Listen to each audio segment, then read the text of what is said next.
दुलेरा की शुरुआत कैसे हुई थी, हिस्ट्री क्या थी, उसके बारे में बताओ। दुलेरा आज से 4,500 साल पहले एक बहुत बड़ा पोर्ट सिटी होता है। इंडस वैली सिविलाइजेशन से मोस्ट मॉडर्न पोर्ट सिटी, जहाँ पर बट ये तो 2009 से सुन रहे हैं हम लोग दुलेरा के बारे में, और आज 2025 से बैठे हैं। इसका इतना टाइम जो बीच में आया है उसका क्या। 2016 में एक कंपनी बनाएगी, स्पेशल पर्पस व्हीकल बनाया गया। स्पेशल पर्पस व्हीकल का मतलब क्या है भाई, आज मैं एक कंपनी, एक एंटिटी ऐसी क्रिएट कर रहा हूँ जो कि इंडिपेंडेंटली डिसीजन ले सकती है।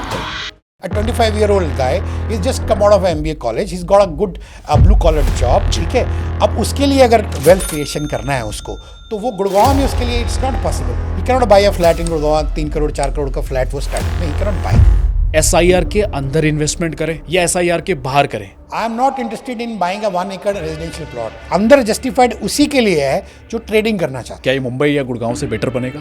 बिल्कुल बनेगा। मैं तो आपको इसके साथ कंपेयर कर रहा हूँ। आप फोर्ब्स इंडिया मैगजीन ने they have rated as a top 5 cities Forbes India में इसका जिक्र है। तो हम जो कंपेयर इसको शंघाई से करते हैं या दुबई से करते हैं। मोदी जी चीफ मिनिस्टर होते थे तो ही विजिटेड शेंजन को विजिट करा, तो वो जब वो वहाँ गए तो उन्होंने उसका सपना ड्रीम लिया कि मैं दुलेरा को सिंगापुर, शेंजन इसके तर्ज से बेहतर बनाऊं। सर मास्टर प्लान तो बना दिया, अब इस सिटी को मैनेजमेंट कैसे होगा, कौन मैनेज करेगा? एक सिटी को बेंचमार्क करना बड़ा जरूरी है। तो सबसे बड़ी एक सिटी का चैलेंज क्या होता है कि इस गवर्नमेंट चेंज होती है। जैसे टाटा यहाँ पे 91,000 करोड़ का इन्वेस्टमेंट सेमीकंडक्टर कर रही है। अब now if the government changes so all the policies जो सब्सिडीज सेमीकंडक्टर के लिए मिल रही हैं तो वो चेंज थोड़ा ना हो जाएंगी। तो ये प्रोटेक्शन है। वेयर टू इन्वेस्ट 2 जगहों पे इंपॉर्टेंट है, या तो एक पास आप इन्वेस्ट कर सकते हैं। सो हाय गाइस, मैं हूं आपका दोस्त और आज का होस्ट अंकित सिंह, और फिर से स्वागत है आपके अपने यूट्यूब चैनल स्टेट इंडिया में। वीडियो की शुरुआत करने से पहले सबसे पहले I would like to thank each and everyone जिन्होंने बहुत प्यार दिया। पुराना जो पॉडकास्ट हम लोगों ने बनाया था, पॉडकास्ट एपिसोड 1, जो दुलेरा की बिल्कुल ग्राउंड रियलिटी के बारे में बताया था, और आज कुछ स्पेशल होने वाला है। मैं बहुत एक्साइटेड हूं क्योंकि जिनके साथ मैं बैठा हूं इन्होंने PhD कर रखी है दुलेरा के अंदर।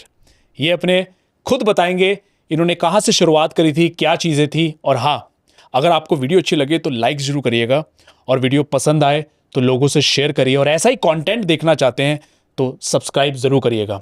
सो आज पॉडकास्ट बनाने का सबसे बड़ा रीज़न पता क्या था कि यार लोगों के बहुत सारे नेगेटिव पॉजिटिव व्यूज़ हो सकते हैं दुलेरा को लेके, और एक सबसे इंपॉर्टेंट जिसके लिए मैं एक्साइटेड हूँ वो ये है कि ऐसा प्रोडक्ट लेके आए हैं, ऐसा प्लॉट लेके आए हैं, प्लॉटेड गेटेड डेवलपमेंट लेके आए हैं, जहां मात्र 10 से 15,000 रुपए की किस्त हर महीने 10 to 15,000 की EMI देके एवरी मंथ आप एक रियल एस्टेट का सपना पूरा कर सकते हैं।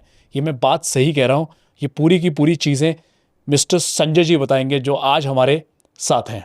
थैंक यू अंकित जी, मुझे इनवाइट करने के लिए इस प्लेटफॉर्म पे। मैं आपका बहुत शुक्रगुजार हूँ, और मैं अपने देखने वाले व्यूअर्स को भी प्यार भरा नमस्कार कहूँगा।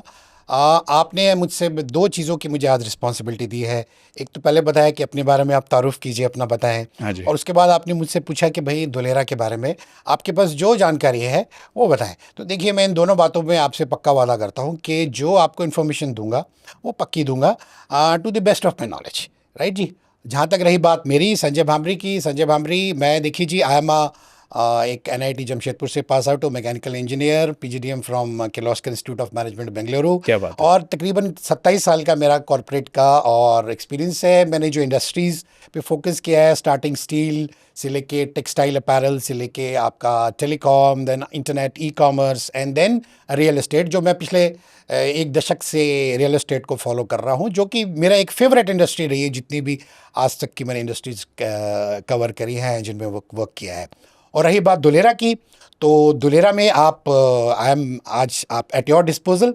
आप जो मुझसे सवाल पूछेंगे मैं अपनी बेस्ट ऑफ एबिलिटी से आपको आंसर देने की कोशिश करूँगा। दुलेरा की ना सर हमेशा डिस्कशन जो स्टार्ट होती है वो हिस्ट्री से है। मैं आज जो पुराने पॉडकास्ट में जो मैंने बात करी थी, मैं ना उससे ज़्यादा, क्योंकि मैंने सुना है कि संजय सर ने PhD कर रखी है दुलेरा में।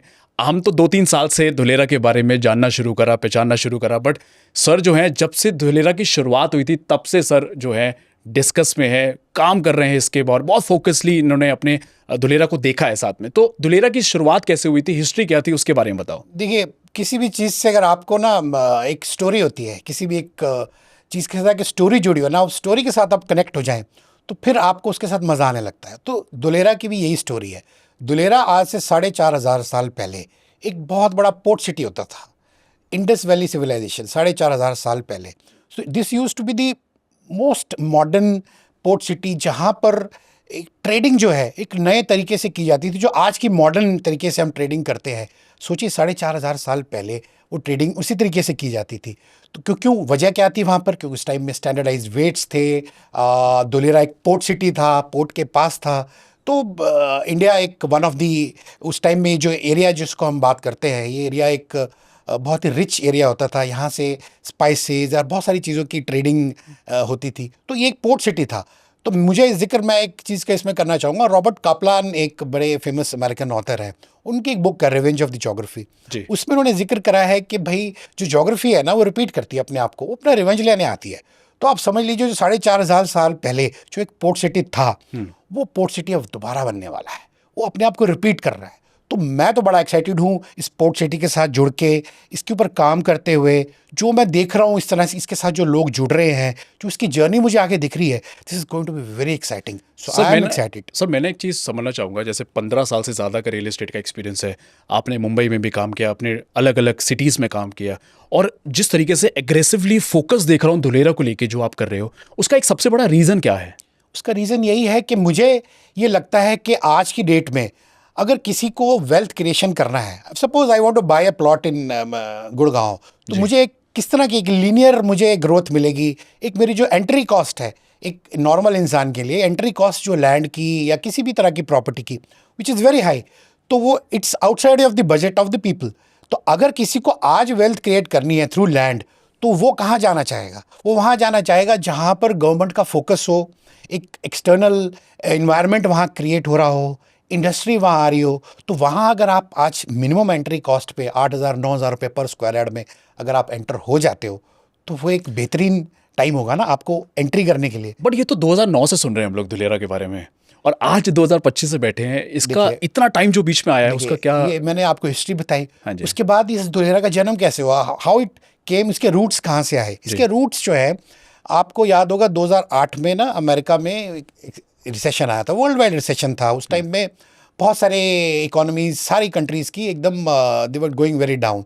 तब हमारे यहाँ पे गवर्नमेंट होती थी कांग्रेस की, मनमोहन सिंह जी हमारे प्रधानमंत्री होते थे। तो ही वॉज अ इकोनॉमिस्ट, वैसे ही वो फाइनेंस के एक पूरे वर्ल्ड में जाने जाते थे। तो उन्होंने इस चीज़ को महसूस किया कि इंडिया ना अपने मैन्युफैक्चरिंग के लिए यूज्ड टू डिपेंड, अपने इंपोर्ट्स पे बहुत डिपेंड करती थी। अब जगह सब जगह अगर प्रोडक्शन घट गई है, रिसेशन है, प्लांट्स बंद हो गए हैं, तो इंडिया की इतनी बड़ी पॉपुलेशन है, तो उसको तो कैपिटल एक्सपोर्ट इंपोर्ट्स चाहिए।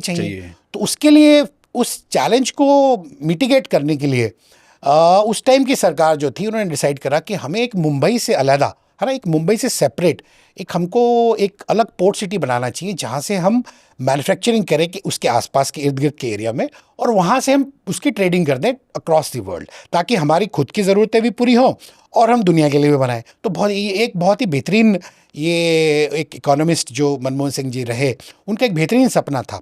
तो उन्होंने दुलेरा को चूज़ करा बिकॉज दुलेरा एक बैरन लैंड था, खाली लैंड था, ठीक है जी, और गल्फ ऑफ खम्बाटा जैसे आप पोर्ट है उसके पास था।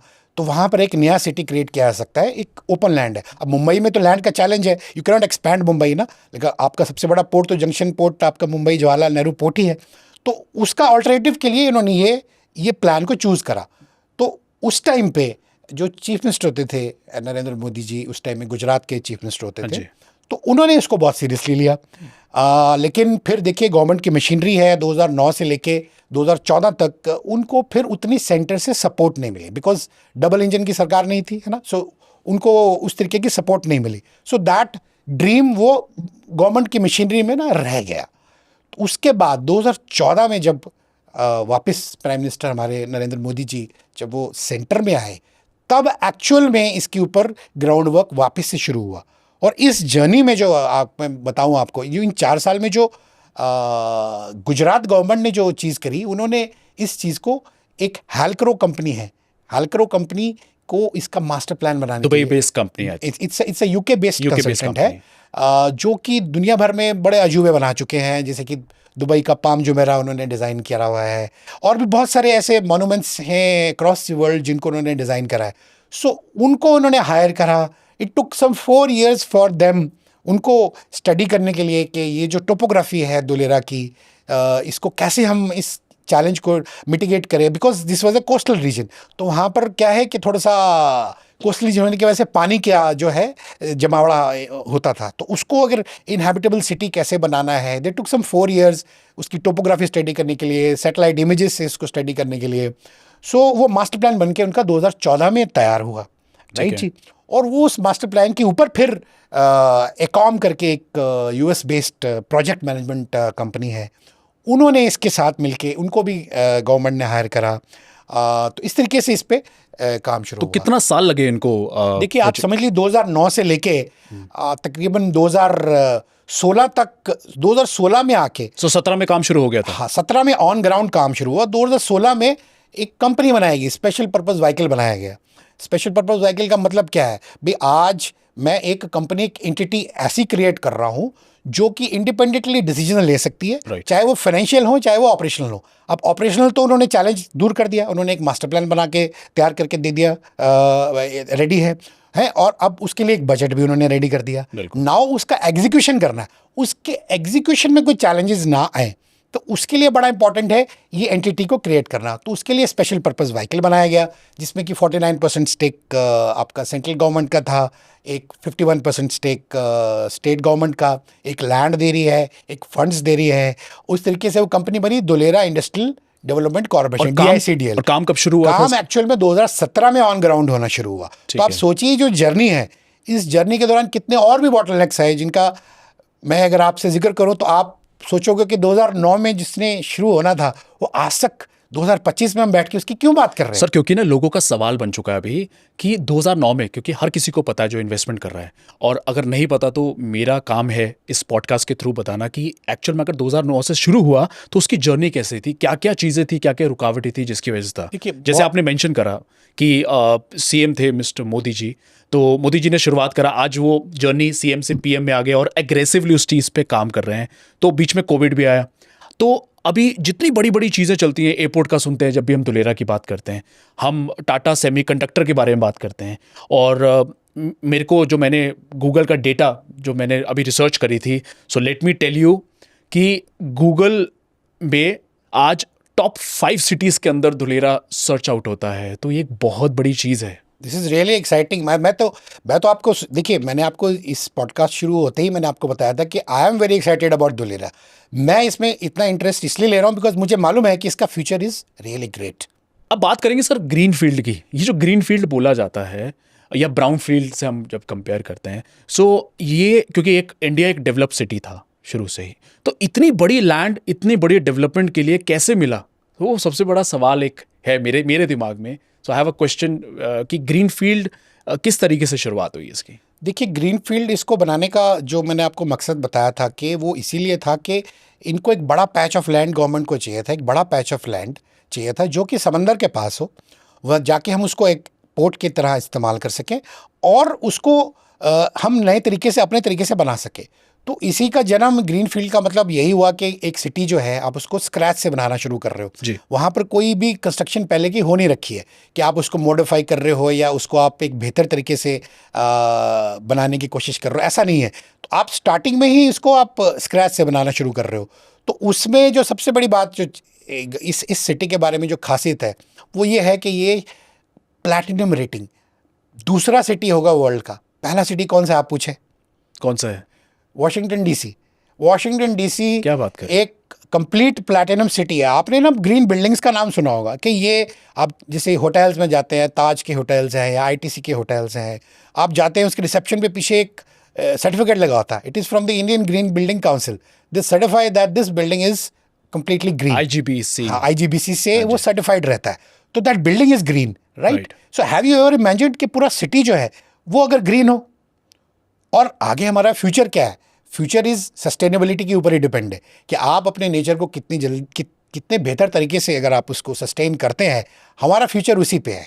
तो उसी को मद्देनजर रखते हुए ये सिटी को, ये पूरा सिटी जो धुलेरा है, it's complete city which is platinum rating green city. तो पूरा बेरशेल है ये, इसको बिल्कुल स्क्रैच से शुरू कर रहे हैं? बिल्कुल स्क्रैच से शुरू किया जा रहा है। और ग्रीन सिटी अगर मैं आपको समझाना चाहूँ बड़े सिंपल वर्ड्स में, हमारे बॉडी में कितने एलिमेंट्स हैं? वी हैव 5 एलिमेंट्स, ना, पृथ्वी जल वायु आकाश अग्नि, है ना, ये 5 तत्व है। अगर ये 5 तत्व हमारी बॉडी में फिट रहे तो अगर इनको बैलेंस करके चले तो हमारी बॉडी फिट रहती है। तो आप सोचो कि आपकी जिस घर में आप रह रहे हो वो बिल्डिंग भी ग्रीन है, वो शहर भी ग्रीन है, और उस पूरे सिटी को ये जो 5 एलिमेंट्स हैं, वेस्ट मैनेजमेंट ले लो, वाटर मैनेजमेंट ले लो, ग्रीनरी की मैनेजमेंट ले लो, सारी चीज़ अगर बेहतर हो रही है तो क्वालिटी ऑफ लाइफ वहाँ पर सिटी में क्या होगी आप सोचो, बहुत अच्छी हो जाएगी। तो बस यही वजह है कि ग्रीन फील्ड, और ऊपर से इसमें सबसे बड़ा इंपॉर्टेंट है, अगर इस ग्रीन के साथ आप स्मार्ट टेक्नोलॉजी का इंटीग्रेशन कर दें, अगर आप पूरे सिटी को स्मार्ट बना दें, है ना, तो वो एक तो ग्रीन है, ऊपर से टेक्नोलॉजी का इंटीग्रेशन हो गया, तो हो गया ना सोने पे सुहागा। So it is just like, मुझे तो ये फ्यूचर में एक बेहतरीन सिटी वर्ल्ड का दिखाई देता है जहाँ पर लोग आके रियल में बसना चाहेंगे। तो मुझे जैसे समझ आ रहा है कि एक बेरशेल से आप हर तरीके की चीज़ को मॉडिफिकेशन कर सकते हैं, बना सकते हैं, डेवलप कर सकते हो। बिल्कुल। जैसे दिल्ली है जी। Correct me if I am wrong है, तो दिल्ली आज पूरा डेवलप हो चुका है। अगर उसको मुझे एक बनाना पड़े स्मार्ट सिटी तो शायद वो पॉसिबल नहीं है, क्योंकि देखिए, डेवलपमेंट ऑलरेडी हो चुकी है। जब 2000 कितने 3-4 में मेट्रो आनी शुरू हुई थी हाँ दिल्ली जी। में, उस पर काम शुरू हुआ था, तो 2003 मेट्रो का जब काम चल रहा था तो दिल्ली में कितनी असुविधा होती थी। एक बसे हुए सिटी को मॉडिफाई करना, उसमें उसको मॉडर्न बनाना, आज की ज़रूरतों के हिसाब से उसके अंदर सहूलियतें देना, वैसा इंफ्रास्ट्रक्चर क्रिएट करना, इट्स अ चैलेंज। अब वही चैलेंज अगर आप एक बेयर सिटी से शुरू करें, अब आप गुड़गांव का एग्जांपल लें जैसे, हाँ जी। अब गुड़गांव एक हमारा आईटी हब है, एक मारुति की वजह से एक मैन्युफैक्चरिंग हब बना हुआ है ना, मारुति की वजह से बहुत सारा सप्लायर बेस है, तो इट्स अ ग्रोइंग सिटी। तो मारुति आई तो पूरा मारुति डेवलपमेंट आई तो उसका उसका पूरा जो इकोसिस्टम है कि उसके सप्लायर बेस है वो सारा वहाँ पे आया, उसकी वजह से गुड़गांव डेवलप हो गया। लेकिन आज गुड़गांव में जो बेसिक फैसिलिटीज़ हैं, जो बेसिक एमिनिटीज़ हैं, उसकी दिक्कत है। You have a water issue. आपका बारिश होती है तो आपका पूरा गुड़गांव इज 1-1.5 घंटा बारिश हो जाए डूबा हुआ था, पानी में सबमर्ज्ड है। So if I M owning a flat of 150 crore, ठीक है, बट अगर मेरे घर के सामने इतना पानी है and I have to go through boats, so what's the fun of having a pollution का इतना बड़ा इशू, पॉल्यूशन, एवरीथिंग। सो आप सोचो कि आने वाले टाइम में ये सब चीज़ों को अगर हम मॉडर्न वे में हम देखें तो मुझे तो दोलेरा दिखता है। सर आज तो गुड़गांव पीक पे जा चुका है, बिल्कुल बिल्कुल जा चुका है। अब उसकी हवा नोएडा में भी लगी, नोएडा में भी लगी, बिल्कुल लगी। लेकिन आज अगर किसी को वेल्थ क्रिएट करनी है स्टार्ट में, मान लो किसी का करियर स्टार्ट हो रहा है, a 25-year-old guy is just come out of MBA college, he is got a good blue collar job, ठीक है। अब उसके लिए अगर वेल्थ क्रिएशन करना है उसको, तो वो गुड़गांव में उसके लिए it's not possible. He can not buy a flat in Gurgaon, 3 crore 4 crore का फ्लैट वो स्टार्टिंग में ही कैन नॉट बाय। बट अब वो अगर आने वाले टाइम में, फ्यूचर में, अगले 5-10 साल में अगर वह दुलेरा में आज इन्वेस्ट करता है तो he can generate that kind of a capital, that kind of a money, that kind of a return which will actually make him rich. क्या मैं इसको रिलेट कर सकता हूँ जैसे आज से 15 साल या 20 साल पहले जब गुड़गांव की रियल एस्टेट स्टार्ट हुई थी, DLF ने कदम रखा था, तो 2 तरीके के लोग होते थे। एक कहते थे ये तो जंगल है, और एक बोलते थे कि ये अपॉर्चुनिटी है मेरे लिए। यही जब जो है पूरी डेवलपमेंट होगी, IT आएगा, बहुत सारी चीज़ें, एयरपोर्ट आएगा, मारुति की फिर कंपनी स्टार्ट हुई, और आज डेवलपमेंट जो है वो 4x 5x छोड़ो, 10x छोड़ो, कितने मल्टीपल हो चुकी है। मैं प्लॉट्स की अगर डेवलपमेंट की बात करूँ, देखिए आपका बिल्कुल सवाल सही है। इसमें बड़ा इंपॉर्टेंट चीज़ है, देखिए जिस तरह से जैसे वक्त बीतता जाता है ना, हम बेहतरी की तरफ जाते हैं, हम इम्प्रूव करते हैं। अब आप सोचिए 2000 में या 2002 में जब भी गुड़गांव की डेवलपमेंट शुरू हुई होगी, एक गुड़गांव की डेवलपमेंट अथॉरिटी होगी, उसका एक मास्टर प्लान बना होगा, उसके लिए एक टाउन प्लान बना होगा, वो लोग प्लान कर रहे होंगे, they had planned for a certain amount of things. लेकिन आज अगर मैं प्लान कर रहा हूँ, आज से 20 साल पहले की जो मेरी प्लानिंग होगी, जो मैं आज प्लानिंग कर रहा हूँ, उसमें बहुत अंतर होगा ना। सो आज मैं एक मॉडर्न वे में I can approach a city. आज मैं बेहतर हूँ पिछले 20 साल से, आज मैं ज़्यादा इक्विप्ड हूँ to take a better decisions. तो इसलिए दोलेरा का इंपॉर्टेंस इसलिए आ जाता है कि आज हमारे पास सारी टेक्नोलॉजी, सारी सुविधाएं हैं, जिसकी वजह से हम एक बेटर सिटी को क्रिएट कर सकते हैं, जो कि आज से 20 साल 25 साल पहले गुड़गांव में नहीं था। क्या ये मुंबई या गुड़गांव से बेटर बनेगा? बिल्कुल बनेगा। मैं तो आपको इसके साथ कंपेयर कर रहा हूँ। This would be the one of the best. आप फोर्ब्स इंडिया मैगजीन ने अभी बना नहीं है ये शहर है, it's on the verge of making, they have rated as a top 5 cities Forbes India में इसका जिक्र है। तो आप सोचिए कि it's just like that you have a kid, है ना, किड इज बॉर्न, आप उसको बोलते हैं मैं मेयो कॉलेज अजमेर में उसका एडमिशन कराऊंगा या दून स्कूल में उसका एडमिशन कराऊंगा, और उसका एडमिशन आपने एडवांस में करवा भी दिया, तो इज अ किड, 5 साल का होगा तो पहली क्लास में दून स्कूल मिलेगा। जी। So just like starting career जो है उसका, वो स्टार्ट ही उसका बेस जो है वो एक बेहतर तरीके से हो रहा है। तो दुलेरा भी इसी तरह से तो हम जो qualify करता कंपेयर इसको शंघाई से करते हैं या दुबई से करते है। हैं। हाँ, इसकी भी एक बड़ी अच्छी सी स्टोरी है। हाँ जी। 2009 में जिसका जन्म एक्चुअली उस दौरान बीच में वो रह गया। 2009 में जब मोदी जी चीफ मिनिस्टर होते थे, तो ही विजिटेड शेंजन को विजिट करा। तो उन्होंने शेंजन विजिट करा। शेंजन आज की डेट में हमारे जितने भी डिस्प्ले मैन्युफैक्चरिंग है उसका वो हब है ना। जितने भी आपके डिस्प्लेज हैं, सेमीकंडक्टर्स हैं, तो चिप्स हैं, वो Shenzhen is one of the leading centres in the world. तो वो जब वो वहाँ गए तो उन्होंने उसका सपना ड्रीम लिया कि मैं दुलेरा को सिंगापुर या शेंजन या दुबई इसके तर्ज से बेहतर बनाऊंगा। I will make better city. तो विजन वहाँ से शुरुआत हुई। विजन वहाँ से शुरू हुआ वो एक्चुअल में। तो मैं तो हैरान हूँ कि ये उस 2009 में अगर आप ऐसा ड्रीम ले सकते हैं और उसको उस ड्रीम के साथ इतने साल चल सकते हैं, है ना। एक पेशेंस भी चाहिए होती है आपको, बिकॉज आपके लाइफ में चैलेंजेस आएंगे, बॉटलनेक्स आएंगे। You have a dream. Just आप एक पर्सनल वे में भी अगर आप देखें, आप एक ड्रीम होता है, आप एक ड्रीम लेके चलते हैं, उस ड्रीम के साथ साथ आपके साथ बॉटलनेक्स आते हैं। उस बॉटलनेक्स को आप दूर करते करते अपने ड्रीम की जो जर्नी है वो जर्नी बड़ी इंपॉर्टेंट होती है। तो मुझे तो इसकी जर्नी इतनी एक्साइटिंग लग रही है। और अब इस वक्त जो दुलेरा है, it is on the take off, एकदम टेक ऑफ मोड में। तो टेक ऑफ मोड में I think I am very excited on this. Good to hear that. Sir, master plan तो बना दिया, अब इस सिटी को मैनेजमेंट कैसे होगा, कौन मैनेज करेगा? देखिए, आप इस सिटी का मास्टर प्लान, जैसे मैंने आपको बताया, हैलक्रो ने मास्टर प्लान बनाया। एकॉम इसकी प्रोजेक्ट मैनेजमेंट कंपनी है जो गवर्नमेंट ने हायर करी हुई है। उसके बाद अब एक सिटी को बेंचमार्क करना बड़ा ज़रूरी है भाई। अगर आप शुरुआत से सिटी बना रहे हैं तो सबसे बड़ी एक सिटी का चैलेंज क्या होता है कि स्टॉर्म वाटर को, आप तो वैसे ही कोस्टल एरिया में ही हैं तो रेंज तो वहाँ पे ज़्यादा होंगी। तो how do you manage storm water? तो उसके लिए आपकी रोड्स कैसी होंगी, वहाँ का जो इंफ्रास्ट्रक्चर होगा वो कैसा होगा। तो दुलेरा में आपको मैं जानकारी दूँ, it has been benchmarked from various जो टॉप के सिटीज़ हैं, जैसे बेल्जियम है, बेल्जियम से इसका स्टॉर्म वाटर मैनेजमेंट का बेंचमार्किंग करा है। रोड्स हैं, सिंगापुर, सोंगडो, इसका वेस्ट मैनेजमेंट एक डिफरेंट होगा। तो ये सिटी प्लान इस तरीके से करा है कि जैसे स्टॉर्म वाटर एग्जाम्पल मैं आपको लूँ तो इन्होंने एक आर्टिफिशियल कैनाल क्रिएट कर दी है। ठीक है जी। सारी जो इंफ्रास्ट्रक्चर है, वो जो सारा डक्ट्स है, वो कंप्लीटली अंडरग्राउंड है। मतलब आपकी जो रोड होगी वो डिग फ्री रोड होगी। 100 साल तक उस रोड में कोई डिगिंग नहीं होगी। जैसे कि आप अभी अपने करंट सिटी दिल्ली में देखें, कहीं पे भी कुछ डिगिंग शुरू हो जाती है तो आप एक बोर्ड देखते हो, कार्य प्रगति पे है, कृपया ध्यान से चलें, है ना। सो वैसी चीज़ वहाँ नहीं होगी। कंप्लीट इंफ्रास्ट्रक्चर वहाँ पे नीचे, सारी डक्ट, स्टॉर्म वाटर की डक्ट, चाहे आपकी आईसीटी की डक्ट, आपकी पावर की डक्ट, आपकी गैस की डक्ट, आपके लिए वेस्ट वाटर की डक्ट, पीने के पोर्टेबल वाटर की डक्ट, उसके अलावा इंडस्ट्रियल एफ्लुएंट की डक्ट्स, वो सारी डक्ट्स नीचे बिछी हुई हैं। तो अगर मान लो बारिश 2 घंटे बारिश हो गई दुलेरा में, तो वो आपकी स्टॉर्म वाटर डक्ट सबसे बड़ी है। उस डक्ट में पानी आया, उस डक्ट के बाद उसको आर्टिफिशियल कैनाल में रिलीज कर दिया। सो आपके वहाँ वाटर लॉगिंग नहीं होगी।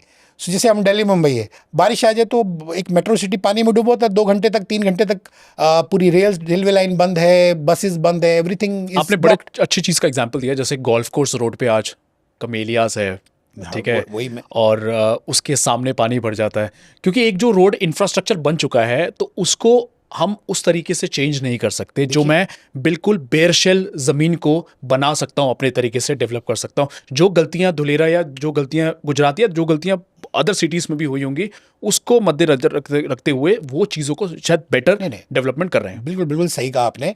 इसीलिए गवर्नमेंट ने इसको प्लग एंड प्ले सिस्टम में करा है। प्लग एंड प्ले का मतलब क्या ये क्या है plug and play? Plug and play का सिस्टम ये है कि भाई आपका इंफ्रास्ट्रक्चर जो है, वो इंफ्रास्ट्रक्चर जब आप कंप्लीट कर लेंगे, गवर्नमेंट अपना इंफ्रास्ट्रक्चर बिछा देगी। मतलब आपके पास वाईफाई है उस आपके प्लॉट तक ना, आपके वाईफाई के बाद आपके पास वाटर का कनेक्शन है, आपके पास बिजली का कनेक्शन है, आपके एफ्लुएंट को टैकल करने के लिए देयर इज़ अ सोल्यूशन। सो जब ये सारी चीज़ें हो जाएंगी, देन ओनली आपका टाउन प्लानिंग डिपार्टमेंट जो है वो आपको अप्रूवल देगा कि आप वहाँ पर कोई इंडस्ट्री लगाना चाहते हैं, आप वहाँ पे कोई रेजिडेंशियल प्लॉट्स लेके उसको सेल करना चाहते हैं, या वहाँ पर कोई आप हाई राइज बनाना चाहते हैं। तो town planning department is very strict. अब उससे पहले आप कुछ नहीं कर सकते उस लैंड पे। आप उसके ओनर हो सकते हैं, यू कैन बी ओनर, जब तक रोड्स नहीं बन जाएंगी पूरी।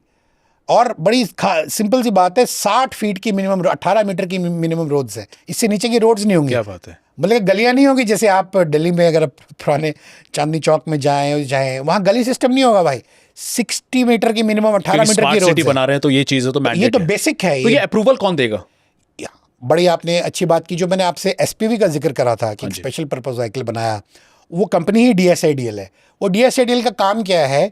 उसका काम है कि उसको एक बजट मिल गया सरकार की तरफ से कि ये बजट है। सर जैसे जितना ये वर्ड यूज कर रहे हो ना, मेरे दर्शकों को कुछ नहीं पता, आपको हर एक चीज का पूरा डिटेल में बताना पड़ेगा। देखिए, स्पेशल पर्पस व्हीकल मैंने फिर जैसे पहले भी शायद जिक्र करा था, ये कंपनी अलग से बनाई जाती है जी। सपोज मैं एक बड़ी कंपनी हूँ, अब मैंने एक छोटी कंपनी को अक्वायर कर लिया। सपोज जैसे मैं एक रिलायंस कंपनी हूँ, आज मैं एक रिटेल स्टोर जैसे मैं चलाता हूँ, मेरे रिलायंस के ट्रेंड्स के स्टोर है, राइट।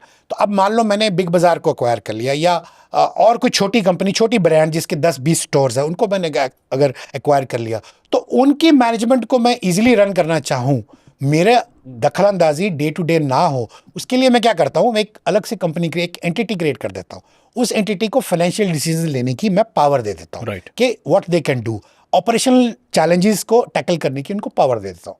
तो यहाँ पर क्या हुआ, ये DSIDL जो कंपनी बनी, उसका क्या मकसद है? उसको एक प्लान दे दिया। वो प्लान किसने बनाया हुआ है? हेल्क्रो ने ऑलरेडी बना के रखा हुआ master plan. Even last plot number तक जोनिंग है कि ये रेजिडेंशियल जोन में है, इसका प्लॉट नंबर ये है। पूरा जो रिकॉर्ड्स है वो डिजिटल है। The land records are completely digital, complete. आपको सारी इंफॉर्मेशन, जोन सर्टिफिकेट, सब चीज़ आपको मिल जाएगी, चाहे वहाँ पर अभी कुछ भी ना हो, आपको प्लान पूरा तैयार है। तो जब आपका प्लान पूरा तैयार है, 3000 करोड़ का पहला फंडिंग गवर्नमेंट ने करा कि ये करना है, हमको इंफ्रास्ट्रक्चर डेवलप करना है, तो उसके लिए गवर्नमेंट ने इस चीज़ को शुरुआत करी। अब इसमें चैलेंजेस जो आपने एक और जिक्र करा था, मेरे पास एक और इन्फॉर्मेशन शेयर करने के लिए कि 2002 से गुजरात ना वाइब्रेंट गुजरात का एक समिट करती है हर 2 साल में, Right. है ना। उसमें वो वर्ल्ड वाइड इन्वेस्टर्स को बुलाती है और वहाँ बोलती है कि आप आइए, गुजरात में आइए और यहाँ पे आप इन्वेस्ट करिए, यहाँ पे इंडस्ट्री लगाइए।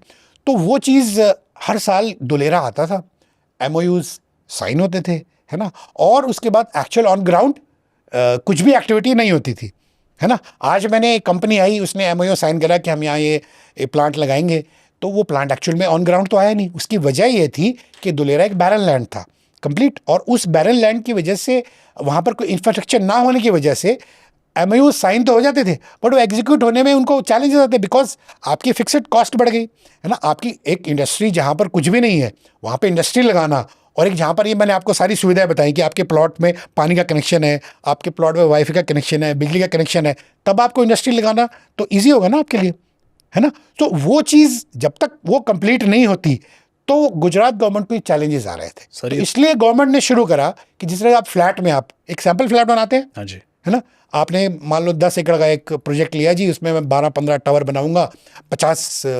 आपके फ्लोर्स के टावर बनाऊंगा, तो उसको बेचने के लिए 3 BHK 2 BHK के लिए आप सैंपल बनाते हैं, उस सैंपल को दिखा के आप उसको सेल करते हैं। तो इसी तरह से शहर का सैंपल है एक्टिवेशन एरिया, जो कि 22.5 स्क्वायर किलोमीटर का भी एक्टिवेशन एरिया जो कि रेडी है, जहाँ पर अभी काम चल रहा है, जहाँ पे ऑलरेडी एग्जीक्यूशन हो रहा है। सो सरकार क्या कर रही है, इसको प्लग एंड प्ले, जैसा कि मैं पहले भी जिक्र कर रहा था, प्लग एंड प्ले इसी तरीके से चल रहा है कि आपका जो इंफ्रास्ट्रक्चर है वो जैसे जैसे वहाँ बैठता जा रहा है, वो 22.5 से अब अगला 55 स्क्वायर किलोमीटर का नंबर आ गया। सो इस तरीके से ये डेवलपमेंट चल रही है। सर दुलेरा के साथ ना एक नाम जोड़ा जाता है, SIR, दुलेरा SIR, वो क्या है SIR? उसके बारे में पूरी डिटेल में बताओ आप। देखिए, जब 2009 में इसको SIR एक्ट को इनेक्ट किया गया, तो जब वहाँ के चीफ मिनिस्टर मोदी जी ने उन्हें डिसाइड करा कि दुलेरा को हम एक मैन्युफैक्चरिंग हब बनाएंगे, एक फाइनेंशियल पावर हाउस बनाएंगे। क्योंकि मैन्युफैक्चरिंग हब और फाइनेंशियल पावर हाउस क्यों? क्योंकि वो शहर अपने पैरों पे खड़ा हो ना। कोई भी शहर तभी सक्सेसफुल हो पाता है कि वहाँ पे जॉब क्रिएशन हो, वहाँ पे लोग आके बसे, है ना। एक नए सिटी को बनाना है, तो उसको बनाने के लिए उनको मालूम था कि आगे चैलेंजेस आएंगे, तो उन्होंने इसको स्पेशल इन्वेस्टमेंट रीजन बोलते हैं। SIR का मतलब हो गया स्पेशल इन्वेस्टमेंट रीजन। इसको एक एक्ट के ज़रिए हमने अप्रूव कर दिया। इसमें क्या है कि जो भी यहाँ पे इन्वेस्टर्स आएंगे, जो MOU साइन हो गए, है ना, वो सरकार के पास अधिकार नहीं है कि अगर गवर्नमेंट चेंज होती है ना, सपोज, तो जो आज मैंने मान लो आई हैव इन्वेस्टेड, जैसे टाटा यहाँ पे 91,000 करोड़ का इन्वेस्टमेंट सेमीकंडक्टर प्लांट का कर रही है, ठीक है। अब now if the government changes, so all the policies जो सब्सिडीज सेमीकंडक्टर के लिए मिल रही हैं, तो वो चेंज थोड़ा ना हो जाएंगी। तो ये प्रोटेक्शन है इन्वेस्टर के लिए कि जो आज एमओयू साइन हो गए वो MoUs will be in place, so it will not be affected, इसलिए इसको स्पेशल इन्वेस्टमेंट रीजन डिक्लेयर किया गया। तो इसका मकसद यही था। अगर आप देखिए शेंजन का जिसका जिक्र कर रहे हैं, वो 40 साल पहले एक मछली का गांव होता था, it used to be a fish का Right. गांव होता था।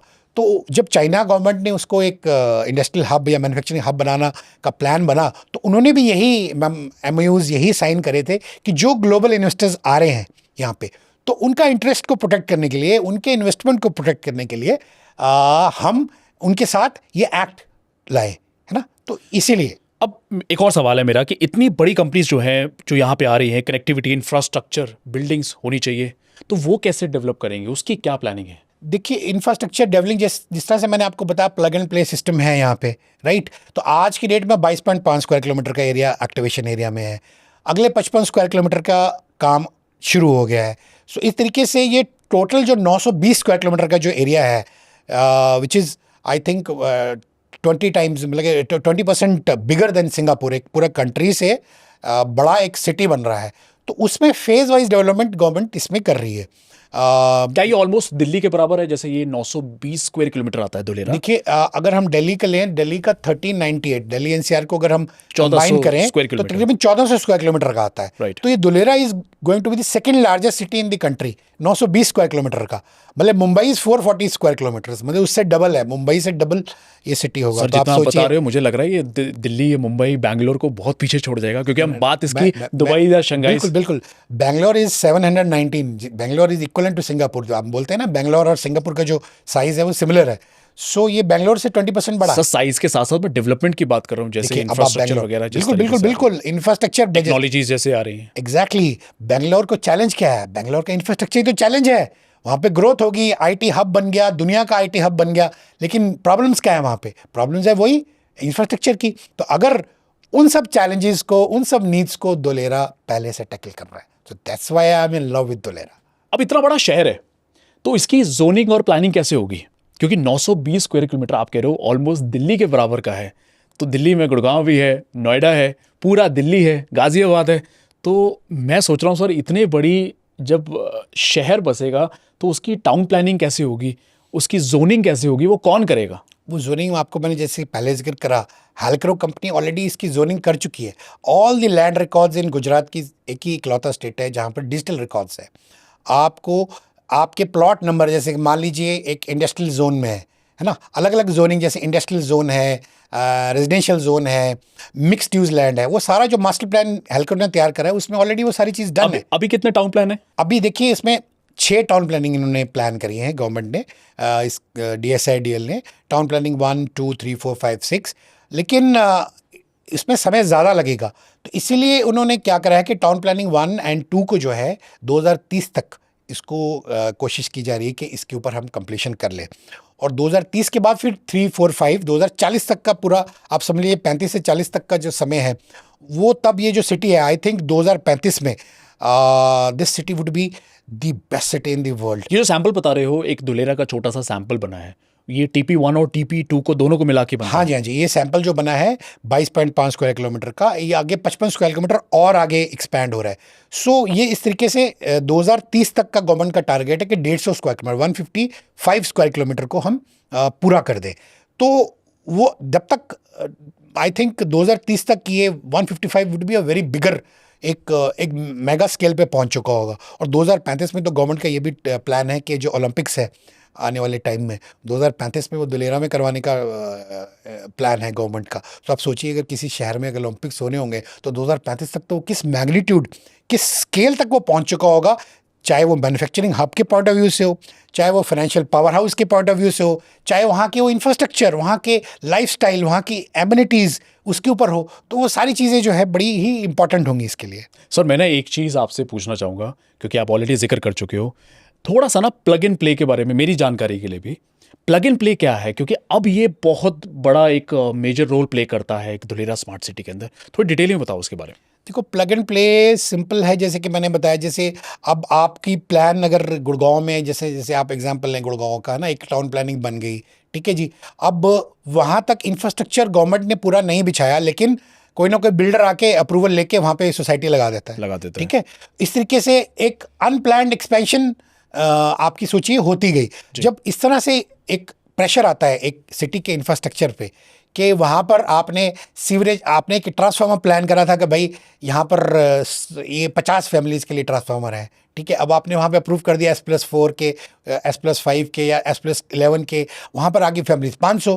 अब 50 और 500 में तो डिफरेंस है ना। Yes. सो अब आपके वहाँ पर ट्रांसफार्मर तो एक लगा है, तो आपको चाहिए वहाँ पर ट्रांसफार्मर कितने, 10, राइट, उस एरिया में to tackle that kind of a magnitude. तो ये जो चैलेंजेस आते हैं ना, ये चैलेंजेस ना आए फ्यूचर में, इसलिए गवर्नमेंट पहले रोड्स बना रही है, ये पूरा इंफ्रास्ट्रक्चर बना रही है, complete waste management, water treatment, sewage treatment, पीने के पानी की व्यवस्था, ये जब कंप्लीट कर लेगी उसके बाद भाई अंकित जी अगर बिल्डर है, अंकित जी आके बोले कि भाई मुझे यहाँ पर 10 एकड़ का एक प्लॉट का साइज लेना है और मुझे यहाँ पर 350 गज के प्लॉट काट काट के बेचने हैं जी, सो वो तब अप्रूवल के लिए वहाँ पे जा सकते हैं। और बड़ी इंपॉर्टेंट बात है, अंदर एक स्टैंडर्ड साइज रखा है गवर्नमेंट ने कि 350 स्क्वायर यार्ड से कम का अंदर प्लॉट अप्रूवल ही नहीं होगा। You will not get a 150 और अ 200 गज का, 150 गज का, 100 गज का प्लॉट, बिकॉज एक शहर में यूनिफॉर्मिटी चाहिए। सो 350 स्क्वायर यार्ड्स का minimum plot size, 350 square yard minimum है जो वहाँ पे मिनिमम प्लॉट साइज ये होगा। इससे नीचे SIR में नहीं होगा, इससे नीचे अप्रूवल ही नहीं होगा, आपका नक्शा नहीं पास होगा, आपकी टाउन प्लान जो ये कंपनी है DSADL, they will not approve that plan, so you can't have it. So it is, I think ये भी एक बहुत बड़ा टॉपिक है, इस पे आएंगे, मैंने लिखा हुआ है आपके लिए स्पेशली, क्योंकि बहुत सारे लोगों का ना सवाल है सर SIR के अंदर बाहर का।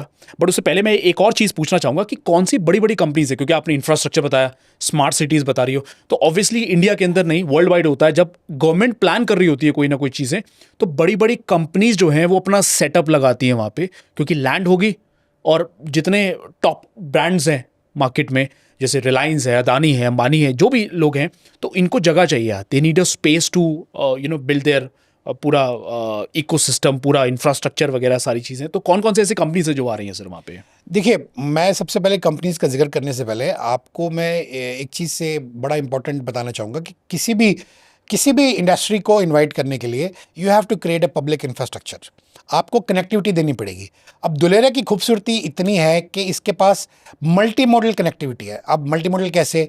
दुलेरा में एक इंटरनेशनल एयरपोर्ट बन के तैयार हो रहा है, फेज़ 1 1426 हेक्टेयर का फेज़ 1 का एयरपोर्ट पे काम चल रहा है, टर्मिनल बिल्डिंग पे काम चल रहा है, और वो एयरपोर्ट इस साल के एंड तक मोस्ट प्रॉब्ली फंक्शनल भी हो जाएगा, और उसमें दोनों है, cargo as well as your passenger. Sir Jewar का एग्जांपल लेते हैं, जेवर तो काफ़ी टाइम से चल रहा है। तो जैसा कि मैं बता रहा था, आपके सवाल का जवाब कि कंपनीज कौन कौन से आ रही है वहाँ पर, तो उसको आंसर करने से पहले देखिए, इन्वेस्टर का कॉन्फिडेंस लाना बड़ा ज़रूरी है कि कोई भी एक बड़ा इन्वेस्टर कोई है, कोई ग्रुप है, कोई बिजनेस हाउस है, कोई कॉन्ग्लोमेरेट है, अगर वो वहाँ आके इन्वेस्ट करे तो उसके लिए उसका कॉन्फिडेंस बनाना बड़ा ज़रूरी है। उसका कॉन्फिडेंस कैसे आएगा कि अगर वो आज वहाँ पे इंडस्ट्री लगा रहा है, उसको कनेक्टिविटी बेहतर मिल रही है, तो वो वहाँ पे आएगा। तो जैसे मैंने आपसे जिक्र करा एयरपोर्ट, इंटरनेशनल एयरपोर्ट, आप कह रहे थे कि जेवर का एयरपोर्ट है, उस पर काम नहीं हुआ, तो ये जो कंपनी बनाई गई है DSADL, ये इसलिए बनाई गई है कि इसके सिंगल विंडो क्लियरेंस है। आप वहाँ पर कोई भी फैक्ट्री लगाना चाहते हैं, कोई भी इंडस्ट्री लगाना चाहते हैं, तो आपको एक सिंगल विंडो से क्लियरेंस मिलेगी। आपको डिफरेंट डिपार्टमेंट्स में डोर टू डोर जाना नहीं पड़ेगा, which is a lengthy process. 6 से 7 महीने एक इंडस्ट्री के खाली लीगल वर्क में, क्लियरेंसेज लेने में 6 से 8 महीने लग जाते हैं। क्या आप SIR की बात कर रहे हो? मैं SIR की बात कर रहा हूँ। आपको 17 दिन में एक सिंगल विंडो क्लियरेंस मिल जाएगा। आप, और ये इंडस्ट्री यहाँ पर कौन सी प्रमोट हो रही है? यहाँ पर इंडस्ट्री जो प्रमोट हो रही है वो हो रही है आपकी नॉन पोल्यूटिंग इंडस्ट्रीज, है ना। तो इसलिए बड़ा इंपॉर्टेंट है इसका कि यहाँ पर सिंगल विंडो क्लियरेंस एक मिल जाए ताकि इन्वेस्टर का कॉन्फिडेंस आ जाए। तो आपको कनेक्टिविटी मिल गई, एयरपोर्ट से हवा से आपको कनेक्टिविटी मिल गई। सर कितना डेवलपमेंट हो चुकी है अभी तक इसकी? एयरपोर्ट की टर्मिनल के बिल्डिंग पे काम चल रहा है, 2 रनवेज के साथ बन रहा है ये, 3200 मीटर का और 4000 मीटर का 2 रनवेज हैं। एयरपोर्ट के टर्मिनल पे काम चल रहा है। ये कार्गो और पैसेंजर दोनों होगा। और गवर्नमेंट जो है वो चाह रही है कि पहले कार्गो को हम कर दें, because they see a very good opportunity in cargo. Sea cargo worldwide अगर आप देखें 70% जो ट्रेड है वो थ्रू सी होती है, थ्रू एयर जो है वो 30% का ही स्कोप है। सो इट हैज़, आज की डेट में अगर हम एयर के थ्रू, कार्गो के थ्रू अगर हम अपना ट्रांसपोर्टेशन करें तो वी हैव, हमारा टाइमलाइंस जो है वो बहुत कम हो जाएंगे, है ना, हमारी एफिशिएंसी बढ़ जाएगी। गवर्नमेंट का टारगेट है कि हम कार्गो सेगमेंट को ना इंडिया इसमें लीड ले। सो इंटरनेशनली ट्रेडिंग या इंपोर्ट एक्सपोर्ट की बात करें, और क्या प्लानिंग है गवर्नमेंट की एयरपोर्ट के अलावा? एयरपोर्ट के अलावा उसके बाद मैं आपको बता रहा हूँ कि जैसे मैं एयरपोर्ट की कनेक्टिविटी, उसके बाद आपकी सी पोर्ट। अब ये आता कहाँ है? Dholera comes on Ahmedabad to Bhavnagar expressway में आता है, हाईवे पे उस रास्ते में आता है। तो Bhavnagar is a sea port, ठीक है, एक डीप सी पोर्ट है। तो वहाँ पर पोर्ट की डेवलपमेंट हो रही है, ताकि आपका दुलेरा से तकरीबन 60 किलोमीटर की दूरी है भावनगर की। Right. So you have a connectivity of 65 kilometers. A port is there. You have a connectivity of international airport, which is both passenger and which is also cargo. Then you have a expressway connectivity from Ahmedabad, because Ahmedabad is on the Delhi-Mumbai Industrial Corridor.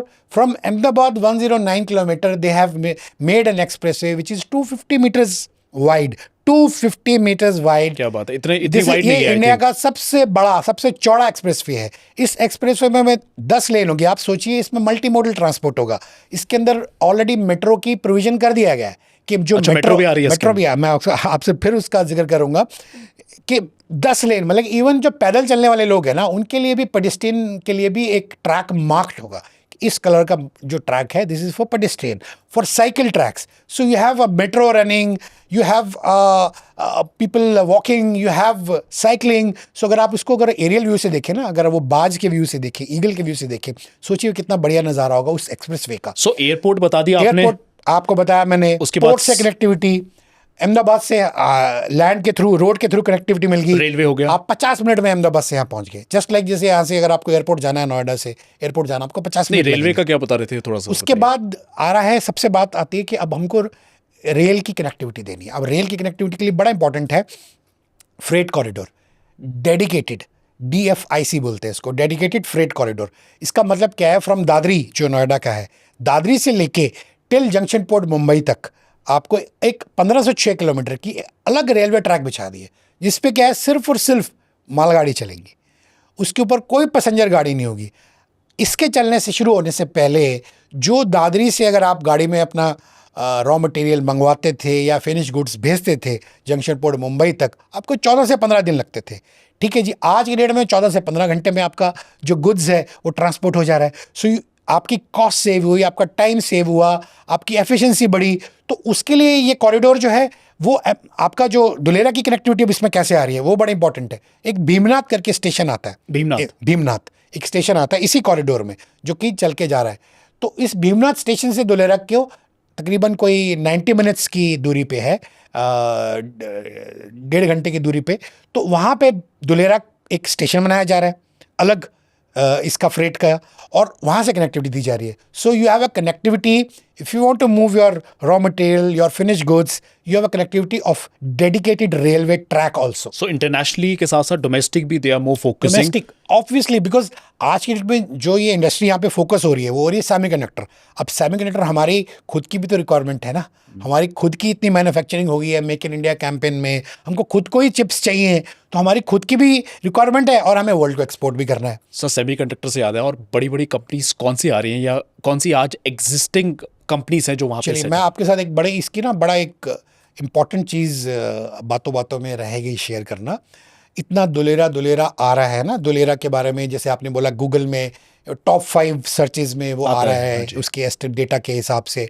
वो दुलेरा इसलिए India के लिए एक बड़ी strategic importance है इसकी। Y? आप सोचिए 2030, अगले आने वाले 10 सालों में हमारी जो वर्ल्ड है वो टुवर्ड्स किस तरफ जा रही है, जो रुख है वो किस तरफ का है? सस्टेनेबिलिटी की तरफ का है, कि आप जितने कम नेट कार्बन एमिशंस आप एटमॉस्फेयर में छोड़ेंगे, आप उतने ही पावरफुल कंट्री होंगे। Right. तो उसके लिए एक इम्पॉर्टेंट क्या है, 2 चीज़ें। हमारी बॉडी को क्या चाहिए होता है सर? हम बॉडी में सुबह नाश्ता करते हैं, एनर्जी होती है। बिल्कुल। वो एनर्जी के बाद हम काम करने के लिए हमारी कम्युनिकेशन किस चीज़ की है? न्यूरॉन्स। हमारी बॉडी में न्यूरॉन्स है। जो वो न्यूरॉन्स है, अगर मुझे ये हाथ उठा के ये ग्लास उठाना है यहाँ से, तो वो मैसेज न्यूरॉन्स के थ्रू मेरे माइंड को पहुंचेगा। मेरा माइंड मुझे बताया कि ग्लास कितनी दूरी पे है, उतना मैं हाथ को एक्सटेंड करूंगा और उस हिसाब से मैं उठा लूंगा। तो ये एक्टिविटी आपके दिमाग में बैकग्राउंड में हो रही है ना। तो इसमें क्या चीज़ इस्तेमाल हो रही है? 2, पहले एनर्जी, आपने सुबह नाश्ता किया था तभी आप कुछ एक्टिविटी कर पा रहे हैं, है ना। और दूसरा आपके न्यूरॉन्स। तो आने वाले फ्यूचर में किसी भी चीज़ के लिए एनर्जी क्या है? Clean energy, green energy. अब ग्रीन एनर्जी के लिए क्या इंपॉर्टेंट है आने वाले टाइम में? Green hydrogen, solar, renewable energy, ये फोकस है आगे। फ्यूचर का यही है कि जिसके पास रिन्यूएबल एनर्जी का, अब आप कोल के थ्रू एनर्जी कितनी लेंगे, एक अर्थ के पास भी एक डेटा, एक रिसोर्सेज का एक लिमिट है ना, यू कांट एक्सप्लॉइट। और कोल की वजह से आप नेट कार्बन एमिशंस में एटमॉस्फेयर में छोड़ रहे हैं, ग्लोबली आप एनवायरनमेंट को डैमेज कर रहे हैं। तो आने वाले टाइम में क्लीन एनर्जी जिसके पास सबसे ज़्यादा होगी, जिस भी कंट्री के पास, वो कंट्री सुपर पावर होगा। और ग्रीन एनर्जी आ गई, उसको चलाने के लिए क्या चाहिए? सेमीकंडक्टर। आज हम लोग पूरे डिवाइसेस पे डिपेंडेंट हैं, है ना। ये जो चिप है, ये आपके मोबाइल फ़ोन से लेके जो अभी ब्रह्मोस मिसाइल जिसकी इतनी अभी जिक्र हो रहा था, इंडिया की मिसाइल कैपेसिटी के बारे में, जितनी भी आपके इक्विपमेंट्स हैं, आपकी मेट्रो ट्रेन हुई, हवाई जहाज हुआ, भर भर के चिप्स लगती हैं उसमें। और वो चिप्स का काम क्या है? चिप्स का काम है कि वो आपके करंट की डायरेक्शन जो है उसको रेगुलेट करती है। जैसे न्यूरॉन्स हमारे को बता रहे हैं कि ये इतनी दूरी पे है, वो मैसेज जा रहा है कि इतनी दूरी पे आपको हाथ को एक्सटेंड करना है। तो ये जो चिप्स हैं, ये इक्विपमेंट की फंक्शनिंग में हेल्प करते हैं, ये करंट की डायरेक्शन को कंट्रोल करते हैं। तो करंटली हम इंपोर्ट करा रहे हैं तो अभी आप देखिए चिप्स आते हैं। हाँ, तो अभी देखिए 3 कंट्रीज मेनली हैं, यूएस, चाइना, ताइवान। ये कंट्रीज जो हैं, और सोचो कितना रेवेन्यू जनरेट करते हैं, कितना पूरे वर्ल्ड को सप्लाई कर रहे हैं। तो आप सोचो 2020 में जब कोविड के दौरान, आपको याद होगा, आपकी गाड़ियों की डिलीवरी रुक गई थी, आपकी कार्स की शॉर्टेज नहीं आ गई थी? आ गई थी, बिल्कुल, यस। आप बुकिंग करवाई थी, 6 महीने गाड़ी नहीं मिल रही आपकी। इवन एक नॉर्मल जो मॉडल आपको तैयार था, बिकॉज सेमीकंडक्टर इंपोर्ट नहीं हो रहा, जो चिप्स थे उसकी सप्लाई खत्म थी, कोविड की वजह से सब जगह लॉकडाउन था, चिप्स बन नहीं रहे थे। इंडिया को तो चिप्स की रिक्वायरमेंट बहुत है, गाड़ियाँ बिकती बहुत है यहाँ पे।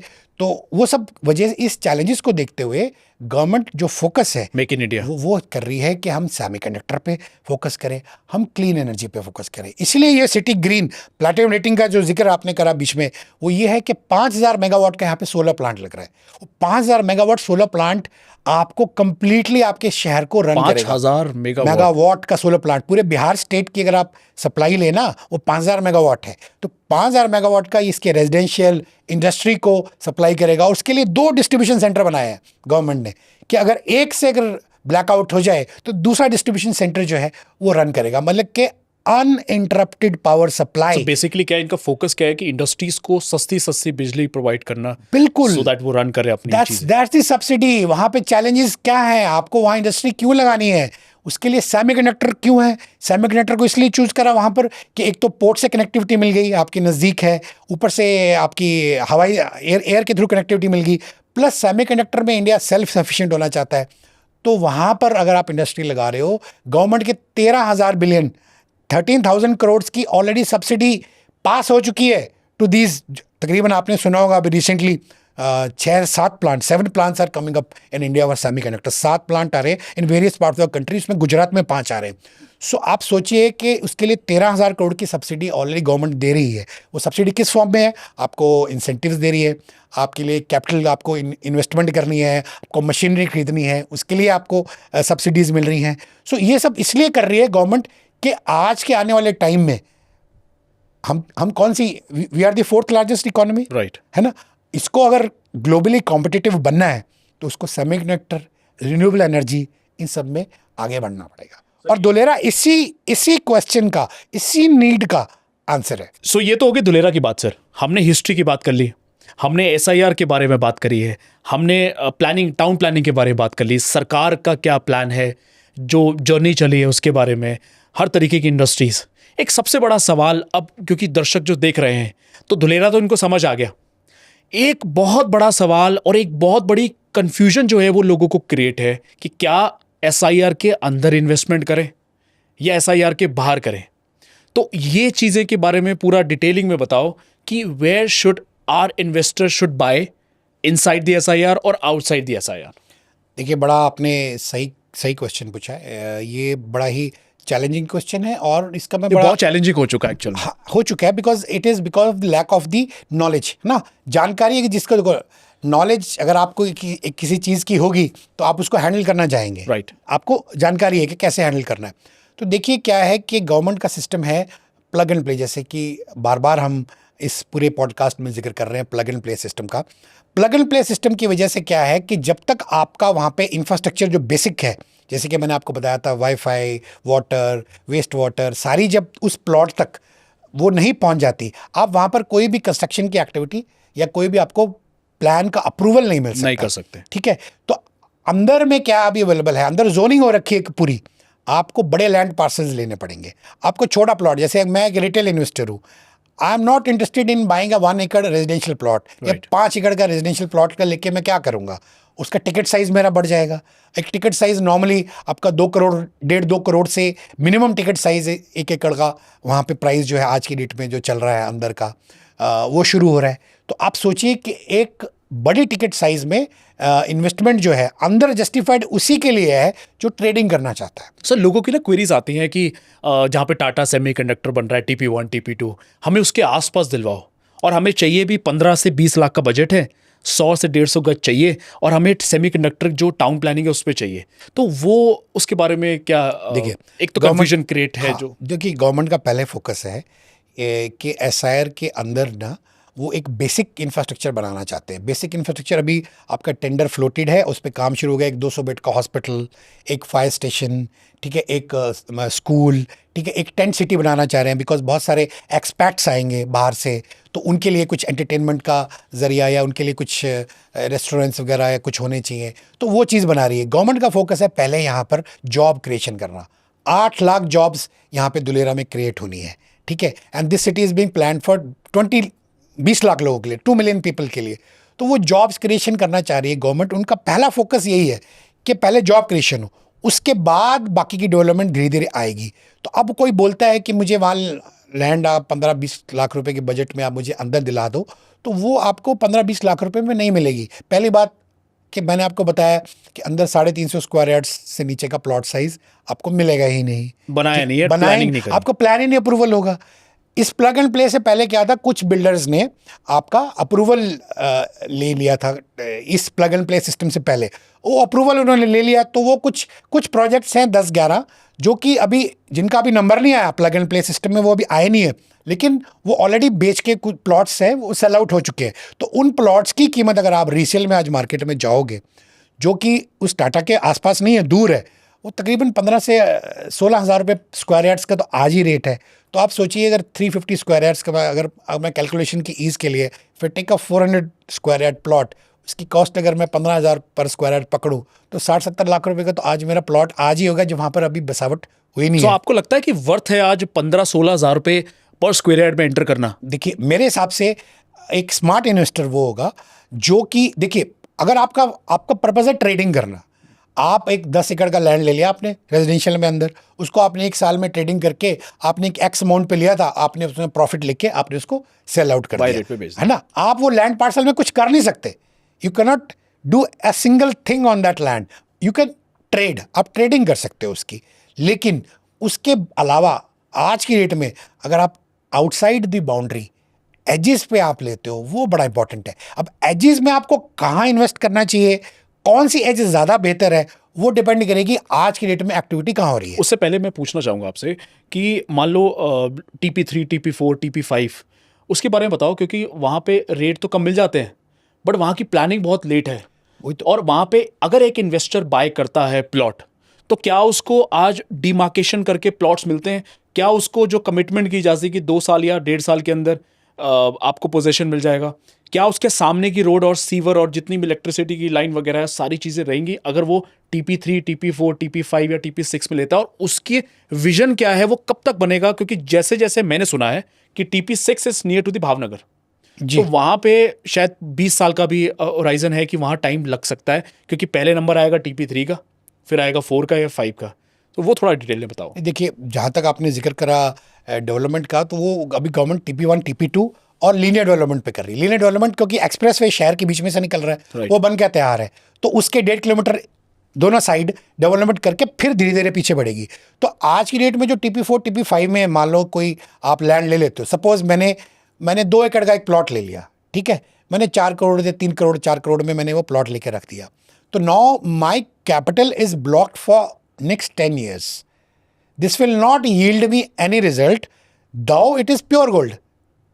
लेकिन वो 10 साल बाद जब वहाँ पे इंफ्रास्ट्रक्चर आ जाएगा, वहाँ पे पूरी बिजली की व्यवस्था आ जाएगी, रोड्स वहाँ पे बन जाएंगी, सीवरेज वहाँ बन जाएगा, तब आप वहाँ पे उस 2 एकड़ के लैंड पे आप हो सकता है कि मैं कुछ प्लॉट काट के यहाँ पे सेल कर दूँ, या मैं कोई एक सिंगल हाई राइज, एक टावर का सिंपल हाई राइज बना लूँ, या कुछ भी आप वहाँ पे एक्टिविटी करना चाह रहे हैं, कोई कमर्शियल कॉम्प्लेक्स आप बनाना चाह रहे हैं, तब आपको अप्रूवल मिलेगा। तो आपका वो 10 साल के लिए आपका जो कैपिटल है वो ब्लॉक्ड हो गया, it is not giving you return, but 10 साल बाद आपको वो अच्छा एक जंप देगा, अप्रिसिएशन देगा। पर वो डिफाइन नहीं है कि कहाँ पे क्या चीज़ तो मिलेगी। वही बोला ना, आपका एपेटाइट कैसा है। आपका एपेटाइट अगर 10 साल तक अपने कैपिटल को ब्लॉक करना चाहते हैं, या 5 साल के लिए मिनिमम ब्लॉक करना चाहते हैं एक लार्ज अमाउंट ऑफ कैपिटल को, तो then it's your choice. But as a smart investor मैं वहाँ लेना चाहूँगा जहाँ पर आज मेरे को एंड यूज़र मिल रहा है। अगर मान लो मैंने एक 200 गज का plot just on the boundary से तकरीबन 500 मीटर या 1 किलोमीटर की दूरी पे एक वेल कनेक्टेड से मैंने ले लिया, जहाँ पे टाटा का प्लांट लग रहा है, Right. मान लो वहाँ से मैं 10 मिनट की दूरी पे ये ABCD बिल्डिंग जो शहर का पूरा सेंटर होगा, वहाँ से अगर मैं 10 मिनट की दूरी पे अगर मेरे pass on the state highway अगर मेरे पास प्लॉट वो है, स्मार्ट मूव है। स्मार्ट मूव है। तो वो इसलिए स्मार्ट मूव है क्योंकि आज जो लोग यहाँ पे काम कर रहे हैं, जो रेन्यू पावर का प्लांट वहाँ पे लग चुका है, जो कि आपके सोलर पैनल्स बनाती है, टाटा इलेक्ट्रॉनिक्स का जो वो प्लांट है 91,000 करोड़ का, वो लग रहा है, उस पर काम चल रहा है, तो वो लोग जाके धांडुका में रह रहे हैं। सो धांडुका इज़ वहाँ से एक तालुका है इन सारे विलेजेस की, वो तकरीबन 25 से 30 किलोमीटर की दूरी पे है आज करंट स्टेज में। वो लोग धांधुका में रहते हैं, रोज 25-30 किलोमीटर अप डाउन करते हैं और अपनी ड्यूटीज करके जाते हैं। तो आप सोचिए कि एज पे मुझे आज परमिशन मिल रही है, मुझे अहमदाबाद म्यूनिसिपल कॉरपोरेशन से मुझे वहाँ पर लैंड का प्लान पास करके सारी चीज़ मुझे ऑलरेडी मिल रही है। तो आज अगर मैं वहाँ पे कंस्ट्रक्शन शुरू कर देता हूँ, तो मेरी जो एसेट है वो मेरे को रेंटल भी जनरेट करना शुरू कर दिया, और जो प्राइस की एप्रिसिएशन होनी है वो तो होनी है विद टाइम, राइट। सो आज मेरा जो एसेट है it's not locked, it is giving me return from the day one I buy this plot. मैं जब आपको पोजीशन आपको मिल जाती है उस प्लॉट पे, आप उस पर अपना नक्शे के अनुसार अपना घर बना देते हैं, और वो गेटेड सोसाइटी में है, एमिनिटीज़ के साथ है, तो आपकी रेंटल अपॉर्चुनिटी तो वहीं से शुरू होगी ना, बिकॉज वो डांडुका की बजाय आपके पास आना चाहेगा। सर बाइंग इन SIR, मुझे लगता है जैसे आपने जिक्र करा कि इन्वेस्टमेंट बहुत ज़्यादा हो जाती है वहाँ पे, और अभी कुछ भी डिफाइन नहीं है और उसका पैसा ब्लॉक हो जाता है, वो ऐसा इन्वेस्टर होगा जिसकी रिस्क टेकिंग कैपेसिटी भी ज़्यादा होगी। तो Absolutely. अब वो आपको लगता है कि आज अगर कोई नॉर्मल इन्वेस्टर भी मान लो अगर 350 स्क्वायर मीटर के हिसाब से जो प्राइसिंग चल रही है, अगर 60-70 लाख रुपए का भी बाय करता है, एंटर करता है उस प्राइस पे, और वो चाहेगा कि मैं एग्जिट करूं 1.5 करोड़ रुपए 2 करोड़ रुपए में, इतना पैसा लगाने के बाद डबल एक्सपेक्ट कर रहा होगा, तो आपको लगता है कि आज के समय पे उतना इन्वेस्टमेंट करके उसको उतने रेट पे एग्जिट कर पाएगा? क्योंकि मेजॉरिटी ऑफ जितने सेमीकंडक्टर, क्योंकि लेबर क्लास से लेकर job class, white collar job सारे लोग रहेंगे, तो वो टिकट साइज ज़्यादा हो जाएगा कंपैरेटिवली। आज अगर SIR के बिल्कुल बाउंड्री के पास लेते हैं तो 20 लाख 15 लाख 25 लाख की इन्वेस्टमेंट करते हैं जो 1 करोड़ या 75 लाख तक पहुंच सकती है, तो वहाँ के बायर हमारे पास कंपैरेटिवली ज़्यादा होंगे। देखिए, सबसे पहले जो आपने जो ये जिक्र करा उसमें मैं आपको एक बड़ी इंपॉर्टेंट चीज़ बताऊं कि यहाँ पर ना स्किल्ड मैन पावर का ज़्यादा काम होगा, बिकॉज सेमीकंडक्टर है, उसकी जो सप्लायर बेस है, और उसके अलावा IT नॉलेज जोन यहाँ पे प्रमोट किया जा रहा है, डिफेंस एविएशन को प्रमोट किया जा रहा है, तो वहाँ पे ना आपको स्किल्ड लेबर होगी। तो स्किल्ड लेबर का आपका वो समझ लीजिए कि जो आपने सवाल पूछा कि वो लोग आज ही 60-70 लाख रुपए का प्लॉट है, जब वहाँ पे बसावट हो जाएगी तो वो प्लॉट का प्राइस होगा तकरीबन वही 2-3 करोड़ के आसपास का, तो वो एक कॉमन मैन के रीच से बाहर निकल जाएगा। यही आपका सवाल था ना? तो बिल्कुल सही सवाल है, बिकॉज ये मैंने आपको बताया ना, ये सिटी बना है 20 लाख लोगों के लिए, यहाँ पे 20 लाख एक नहीं रह सकता, ये 20 लाख ऐप बेस्ड गवर्नेंस होगी। You are mapped in the app, because ये स्मार्ट सिटी है, कंप्लीट वाईफाई है, you are mapped with the app, so you are, आप उस सिटी के इस 20 से ऊपर नहीं जा सकते, बिकॉज वहाँ का जो इंफ्रास्ट्रक्चर क्रिएट हुआ है वो उसी के लिए क्रिएट किया गया है। They don't want to put any more pressure on the infrastructure कि कल को वही दिल्ली और मुंबई वाली हालत हो जाए, राइट। तो इसलिए आने वाले टाइम में आप समझिए कि आपको 3 करोड़ का प्लॉट 5 साल बाद वहाँ पे जो बायर्स होंगे वो किस तरीके के होंगे। तो बड़े बड़े जो प्लेयर्स हैं, I don't want to name, but already land ले चुके हैं वहाँ पे, and this just waiting for government to make it happen कि वहाँ पे इंफ्रास्ट्रक्चर और डेवलप हो। तो जो सुनने में मुझे आया था कि वो 40-45-50 हज़ार रुपये गज के रेट पे लेटर ऑन लॉन्च कर सकते हैं ग्रुप हाउसिंग। तो मेरा एक सवाल है सर आपसे कि सेमीकंडक्टर के पास आपको लगता है कि वो अपनी ग्रुप हाउसिंग करेंगे, या SIR के बाहर जहाँ पे थोड़ा पीसफुल एरिया एयरपोर्ट के पास है वहाँ पे इन्वेस्टमेंट? देखिए, आज की डेट में मैं एज ए रिटेल इन्वेस्टर अगर दुलेरा में मुझे अपनी I have to put my own money into it, because मैंने जैसे कि आपकी पूरी इस पॉडकास्ट में हम जिक्र कर रहे हैं कि I am in love with Dulera, तो अगर मुझे अपनी इन्वेस्टमेंट करनी होगी तो मैं अपनी इन्वेस्टमेंट के लिए दो बड़े क्राइटेरिया देखूंगा। लोकेशन देखूंगा कि मेरी लोकेशन क्या इंपॉर्टेंट रखती है। Right. वो लोकेशन है या तो मैं एयरपोर्ट के आसपास हो, तो बिकॉज एयरपोर्ट के आसपास आपकी लैंड के प्राइजेस इंक्रीज होने ही होने हैं विद टाइम। सो या फिर मैं ऐसी कनेक्टिविटी हो कि मैं सिटी सेंटर के पास हो।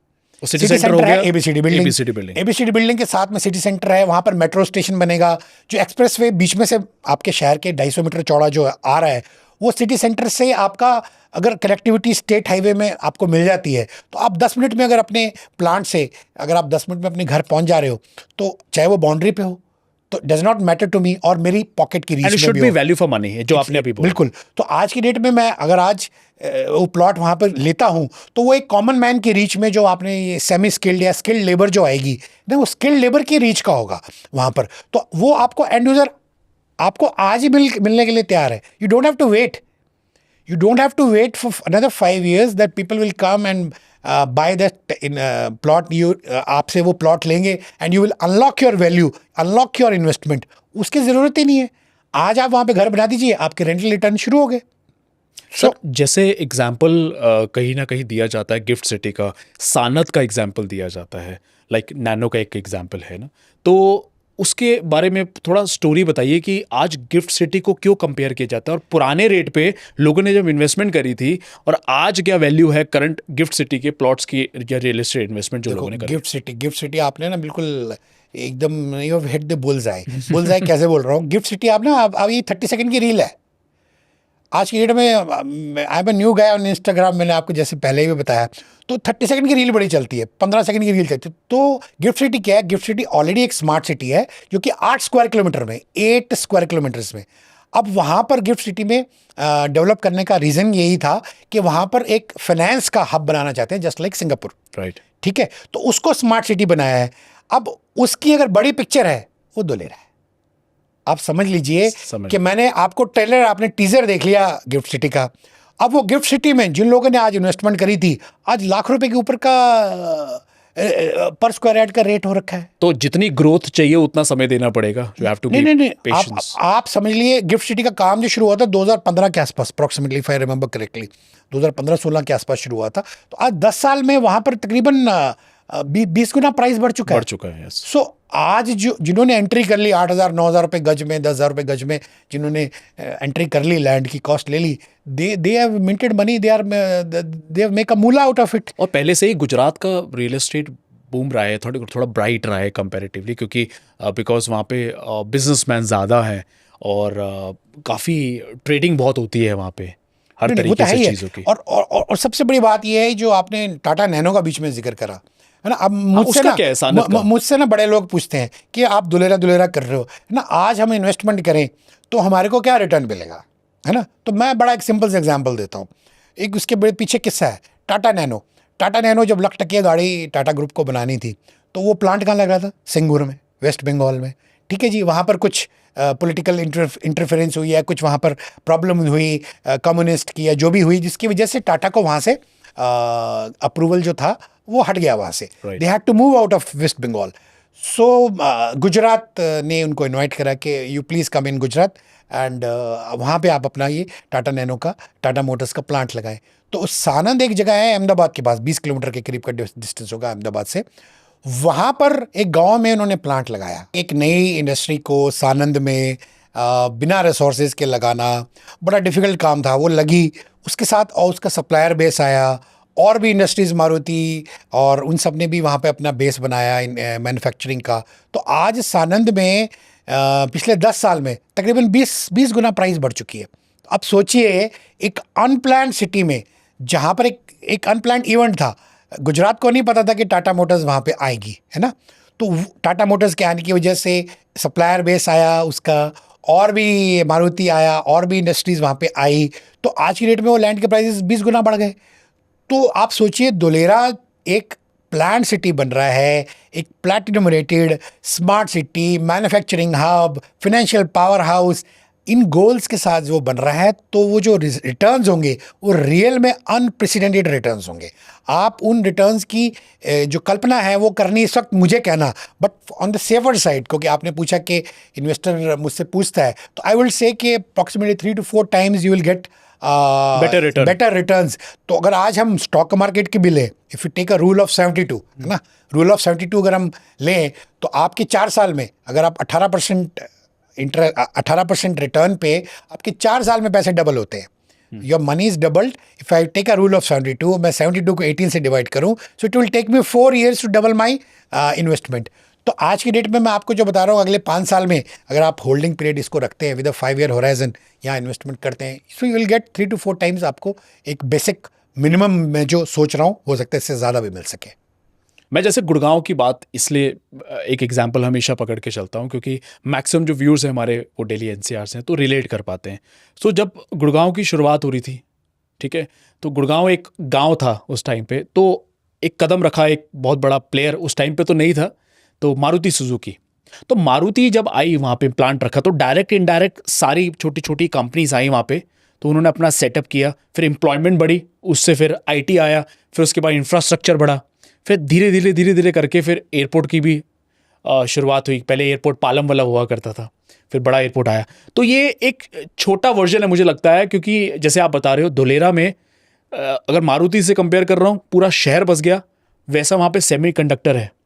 एयरपोर्ट की बात कर रहा हूँ, उससे आई थिंक 1.5x बड़ा एयरपोर्ट बन रहा है इंक्लूडिंग द कार्गो। तो लगता है आपको कि ऐसा होने वाला है? किसी भी ना, मैंने आपको एक चीज़ का मैं बड़ा आपको सिंपल इस वे में एक्सप्लेन करता हूँ कि आप गवर्नमेंट ने, स्टेट गवर्नमेंट ने, सेंट्रल गवर्नमेंट ने एक पब्लिक इंफ्रास्ट्रक्चर क्रिएट कर दिया, है ना, एक बेहतरीन वर्ल्ड क्लास इंफ्रास्ट्रक्चर क्रिएट कर दिया, ठीक है। लेकिन उसमें जब तक आत्मा, जब तक रूह, जब तक सोल नहीं आएगा, तो वो शहर जिंदा कैसे होगा? राइट। वो सोल क्या है? सोल है कॉर्पोरेट्स। तो किसी भी सिटी के बसने में कोई एक एंकर टेनेंट, जिसको हम बोले ना, Tatas are now the anchor tenants. Anchor tenant का मेरा मतलब हुआ कि एक बड़ी इंडस्ट्री 91,000 करोड़ की सेमीकंडक्टर की वो आ रही है, उसको 2,000 सप्लायर चाहिए। They need some 2,000 suppliers. That is the statement of the CEO of Tata Electronics Limited, that they will be needing some 2,000 suppliers. So those suppliers are coming from worldwide. They are coming from Taiwan. They are coming from US. They are coming from China. So all these suppliers will set up their base यहाँ पे करेंगे। तो एक anchor tenant वो आ गया। इसके साथ साथ सेमीकंडक्टर का जो संबंध है वो नॉलेज एंड IT जोन से भी है, क्योंकि आपको रिसर्च करनी है कि आपके जैसे जैसे आपके जो चिप्स हैं, चिप के साइजेस आज 8 नैनोमीटर, 7 नैनोमीटर, छोटे छोटे चिप्स जितने जाते जाएंगे, मतलब आप इतने से चिप में, छोटे से चिप में आप टेक्नोलॉजी को इंटीग्रेट करके बड़ा कर रहे हैं, राइट। तो वो उसके ऊपर रिसर्च चलती रहेगी। तो नॉलेज IT जोन आपका वहाँ पर एक अपॉर्चुनिटी है। सो कहने का मतलब ये है कि वहाँ पर इस सेमीकंडक्टर के अलावा गवर्नमेंट का फोकस डिफेंस और एविएशन का भी है। They want to manufacture C-295, which is an aircraft, which is a cargo aircraft, which is used by Air Force. उसका एक ऑलरेडी प्लांट अभी रिसेंटली आपने स्पेन से प्रधानमंत्री भी आए थे मोदी जी के साथ, उन्होंने इनॉग्रेशन भी मेरे ख्याल से 3-4 महीने पहले वडोदरा में एक प्लांट का कर दिया था। तो वो C-295 की मैन्युफैक्चरिंग भी यहाँ करना चाह रही है। और MROs, maintenance and repair and operations, जितने भी प्लेन्स हमारे इस एशिया में होते हैं, उनकी सबकी MROs नॉर्मली सिंगापुर में होती है। तो आज की डेट में धुलेरा भी इनका मेंटेनेंस हब बनेगा। तो आप सोचिए, aviation academy, MROs and your Boeing के साथ टाइप जो टाटा का हुआ है, वो प्लांट यहाँ पे लगना है। सो आप सोचिए कि आने वाले टाइम में ये सारी इंडस्ट्रीज जो हैं, सेमीकंडक्टर, डिफेंस, एविएशन, ये इस सिटी को लेके चलेंगे आगे। तो it's going to be huge, I bet on it. Sir मुझे लगता है पूरे यूट्यूब चैनल पे this will be the first video जो इतनी डिटेलिंग में हमने बताई है। वीडियो लंबी है बट छोटी छोटी चीज़ें हम लोगों ने इसमें कवर करी है, and that's good also for the investor, for and user बाद में भी देखना चाह रहा है, for short term and long term दोनों के लिए। अब मेन मुद्दे पे बात करते हैं। जो लोग अभी तक मुझे देख रहे हैं उन लोगों के लिए सबसे इंपॉर्टेंट चीज़ क्या है? समझ लिया धुलेरा, सारी चीज़ें हो गई, एक एक चीज़ कवर कर लिया। Where to invest? मैं आप प्लॉट की इन्वेस्टमेंट करना चाह रहा हूँ, तभी मैं अभी तक बैठा हूँ और मैं आपकी वीडियो पूरी डिटेलिंग में देख रहा हूँ। अब मुझे इन्वेस्टमेंट कहाँ करनी चाहिए? देखिए, अगर मैं आपको सजेशन दूँ, इनपुट्स दूँ, तो वो ये रहेगा किसी भी इन्वेस्टर के लिए 2 जगहों पे इंपॉर्टेंट है। या तो एक एयरपोर्ट के पास आप इन्वेस्ट करिए। और क्यों? एयरपोर्ट के पास आप इन्वेस्ट कर सकते हैं, ठीक है जी। वहाँ पर आप आज इन्वेस्ट करते हैं तो लैंड के प्राइजेज आपके एप्रिसिएशन आपको अच्छी मिलेगी। दूसरी जो है वो state highway 20 Dholera Dhandhuka link road है ना। ये कहाँ से जा रही है? ABCD building, its on this highway. इस स्टेट हाईवे 20 पे ही ABCD बिल्डिंग है और इसका जो मास्टर उसी प्लान रोड पे ही project उसी रोड है। पे ABCD building on the main road. तो ABCD बिल्डिंग को हम सेंटर बोलते सेंटर हैं, बोल रहे हैं, ये शहर का समझ लीजिए हार्ट हो गया। लाइक कनॉट प्लेस दिल्ली का जो हाँ, एक एग्जैक्टली तरीके से इंडिया गेट हो उसके गया साथ ही सिटी सेंटर भी बन रहा है। Right. तो सिटी सेंटर ABCD बिल्डिंग जो पूरे सिटी को कंट्रोल कर रही है, उस हाईवे पे, ये हाईवे जो मास्टर प्लान में है ये 55 मीटर का हाईवे है। 55 मीटर मतलब अप्रॉक्सीमेटली 180 फीट चौड़ा हाईवे है। ये एक्सप्रेसवे आपका डंडुका तक जा रहा है, ठीक है। इस एक्सप्रेसवे पे अगर आप एजिस पे अगर आप इन्वेस्ट करते हैं तो आपको बेटर रिटर्न्स जल्दी मिलेंगे। देखिए लैंड तो सारा ग्रो करना है ना। अब वो डिपेंड करता है कि आपका लैंड कितनी जल्दी ग्रो कर रहा है, आपकी इन्वेस्टमेंट कितनी जल्दी ग्रो कर रही है। लैंड पे ना बोलते हैं लैंड इज लिमिटेड, एक ज़मीन जो है बहुत लिमिटेड है, सप्लाई उतनी रहेगी, डिमांड बढ़ रही है तो डिमांड बढ़ेगी। जैसे हाई राइज के अंदर क्या होता है कि वर्टिकल हमने 50 फ्लोर खींच दिए, 60 फ्लोर खींच दिए, तो ज़मीन की हमेशा से एक प्राइस बढ़ा है। बिकॉज आई लव प्लॉट्स, यही रीज़न है मैं पॉडकास्ट कर रहा हूँ। मैंने मल्टीपल इन्वेस्टमेंट्स कर रखे हैं इंक्लूडिंग दुलेरा ऑल्सो, आपको पता ही है। तो जब लैंड लिमिटेड है तो वहाँ पे ऑब्वियसली प्राइस बढ़ेगा ही बढ़ेगा। बिल्कुल। एक सवाल है मेरा, जो लोग गुजरात से नहीं हैं, जो लोग दूर बैठे हैं और इन्वेस्टमेंट करनी है, ये समझ आ गया कि यार कोई भी अगर ट्रेड की बात करें, आज मैं शेयर मार्केट की बात करूं, किस तरीके से शेयर मार्केट चल रहा है, आज मैं FD की बात करूं, आज मैं गोल्ड की बात करूं कितना एक्सपेंसिव हो चुका है, रियल एस्टेट में बात करूं तो रियल एस्टेट सुनने में ही 3-4-5 करोड़ से शुरुआत होती है, क्योंकि आज रियल एस्टेट पीक पे आ चुका है। तो that's the reason people need more growth and people are going towards 2 tier and 3 tier cities, वो भी ऐसी सिटी जहाँ पे डेवलपमेंट अभी तक गवर्नमेंट का कुछ प्लानिंग नहीं है। तो हम ऐसी स्मार्ट सिटी के अंदर इन्वेस्टमेंट कर रहे हैं जहाँ पे 15 से 20 लाख 30 लाख के आसपास की इन्वेस्टमेंट करें। तो वहाँ से बैठे बंदा रजिस्ट्री कैसे कर सकता है, कैसे वो चीज़ सिक्योर्ड है, उसके बारे में बताओ। देखिए बड़ा इंपॉर्टेंट क्वेश्चन है। हमारी जो इंटरेस्ट है ना, कंज्यूमर का जो इंटरेस्ट है उसकी प्रोटेक्शन बड़ी इंपॉर्टेंट है। इन्वेस्टमेंट है ना, प्रोटेक्शन। इन्वेस्टमेंट की जो है, आज मैंने वहाँ पे अगर पैसा लगा दिया तो मेरी क्या इसमें प्रोटेक्शन है? देखिए सबसे पहले आपको बताऊँ, गुजरात कंप्लीटली ऑनलाइन रजिस्ट्रेशन करता है। आपको फिजिकली वहाँ पे प्रेजेंट होने की ज़रूरत नहीं है रजिस्ट्रेशन कराने के लिए, उसके लिए आपको ज़रूरत नहीं है। तो और कंप्लीटली जो गुजरात के जो लैंड रिकॉर्ड्स हैं वो डिजिटल हैं। एक वेबसाइट है gujaratgarvi.in, उस वेबसाइट पे आप OTP बेस्ड आप अपना प्लॉट का डिटेल्स देख सकते हैं। आपके इंतकाल या जिसको हम लैंड म्यूटेशन बोलते हैं, वो आपको आपके प्लॉट के हिसाब से, आपके अगर रजिस्ट्री हो रखी है तो वो लैंड की डिटेल्स आपको OTP बेस्ड एक वेबसाइट पे आपको मिल जाएंगी। सो आप सोचिए कि टोटल रिकॉर्ड्स डिजिटल हैं। एंड सबसे बड़ी बात यह है कि जहाँ पर आप कस्टमर, जो भी इन्वेस्टर है वो इन्वेस्ट कर रहा है, वो गेटेड सोसाइटी में कर रहा है। He is not buying a piece of land जो कि एक अलग से है। गेटेड सोसाइटी में आप एक ऑल एमिनिटीज़ के साथ प्लान पास उस प्लॉट का आप उसको बाई कर रहे हो, तो जब तक वहाँ पर बसावट नहीं होती, builder is there to take care of that, so your land is secure, उसको कोई ग्रैबिंग नहीं हो सकती। वैसे भी गुजरात इज ऐसा एक स्टेट है जहाँ पर ये सब उसको बोले ना कि ये फ्रॉड, ये सब की, इनके लोगों के पास टाइम नहीं है। They are business oriented people. उन लोगों को बस एक ही मकसद है कि आज मेरा बिजनेस है, इसको मुझे कैसे ग्रो करना है ना। उनका दिमाग वहाँ चलता है, ये लैंड ग्रैबिंग और ये सब इन चीज़ों में नहीं है। और सबसे बड़ी बात, अगर आप रिकॉर्ड्स देखें, अब वहाँ पे अगर कंस्ट्रक्शन आप करना चाहते हैं तो आपका अगर नक्शा पास है तो आप अप्रूवल जो है, जब आप शुरू करेंगे तो आप म्यूनिसिपल कॉर्पोरेशन में जाएंगे, तो म्यूनिसिपल कॉर्पोरेशन में अगर वो लैंड का रिकॉर्ड मिस्टर एक्स के नाम है तो मिस्टर वाई वहाँ पे कुछ कर ही नहीं सकता। सो इस तरह से कंज्यूमर के लिए प्रोटेक्शन है। इसीलिए आप देखोगे आपके US से, दुबई से, वर्ल्ड वाइड लोगों ने दुलेरा में इन्वेस्टमेंट, US में बैठा बंदा इन्वेस्टमेंट कर रहा है और यहाँ आने की ज़रूरत नहीं उसको मालूम है कि मेरा जो आज मैंने जो लैंड खरीदा है वो अगले 5 साल में मेरे को क्या ग्रोथ देगा। So he knows it. Sir every second third person know about Dholera now. इसका रीज़न यही है क्योंकि जितनी वर्ल्ड वाइड लोग इंटरेस्ट शो कर रहे हैं, एक तो सबसे इंपॉर्टेंट है कि लोगों को विजन दिख रहा है गवर्नमेंट की तरफ से जो इन्वेस्टमेंट हो रही है, दूसरा ये दिख रहा है कि यार छोटे टिकट साइज़ है, तीसरा ये दिख रहा है अपॉर्चुनिटी मिल रही है इन्वेस्टमेंट करने की रियल एस्टेट के अंदर, और इसके अलावा बहुत सारी चीज़ें हैं। और लास्ट नॉट द लीस्ट हम ले आए एक ऐसी यूज पे जो पूरे मार्केट के अंदर मुझे लगता है कि ऐसा पेमेंट प्लान कोई नहीं देगा, जिसके बारे में अब मेन सबसे बड़ी चीज़ जो मैं आप लोगों के लेके आया हूँ। गाइस, अपॉर्चुनिटी है आपको रियल एस्टेट में करना चाहते हैं, हर किसी का सपना है आज रियल एस्टेट में इन्वेस्टमेंट करना, बट या तो शॉर्टेज ऑफ फंड्स हैं, या ईएमआई जा रही है, या रेंट जा रहा है, बट उसके बाद भी अपना पैसा बचा के आप एक रियल एस्टेट का सपना, वो भी ज़मीन का, जो आपके फादर फॉर फादर बोलते हैं ना कि ज़मीन लो तो हमेशा एक अच्छी ग्रोथ होती है, दादा ले पोता बढ़ते, गोल्ड होता है, उसके बारे में, पेमेंट प्लान के बारे में बताइए सर। सो इसमें ना आप 3 चीज़ों के बारे में बताना। एक तो सबसे पहले पेमेंट प्लान जो सबसे लुक्रेटिव अट्रैक्टिव है, इसके प्लॉट साइज़ के बारे में बताना, एंड नॉट द लीस्ट जो इसकी प्राइसिंग है कि क्या टोटल वैल्यू आ रही है, कितने साइज़ में लेते हैं, क्या चीज़ें, और करंट स्टेटस की अभी उस प्लॉटेड डेवलपमेंट में क्लब हाउस वगैरह क्या क्या चीज़ें दे रहे हो, सब चीज़ें लास्ट में बताना। देखिए, बड़ा इंपॉर्टेंट है कि पहले तो जो मैंने आपको बताया, एक लोकेशन सही चूज़ करना। वो जो मैंने आपको बता दी कि स्टेट हाईवे 20 जो दुलेरा डांडुका रोड पे अगर आज आप इन्वेस्टमेंट करते हो तो वहाँ पर आपकी जो आपको रिटर्न्स हैं वो फास्टर आएंगे as compare to other places, right. ये तो मैंने आपको बता दिया।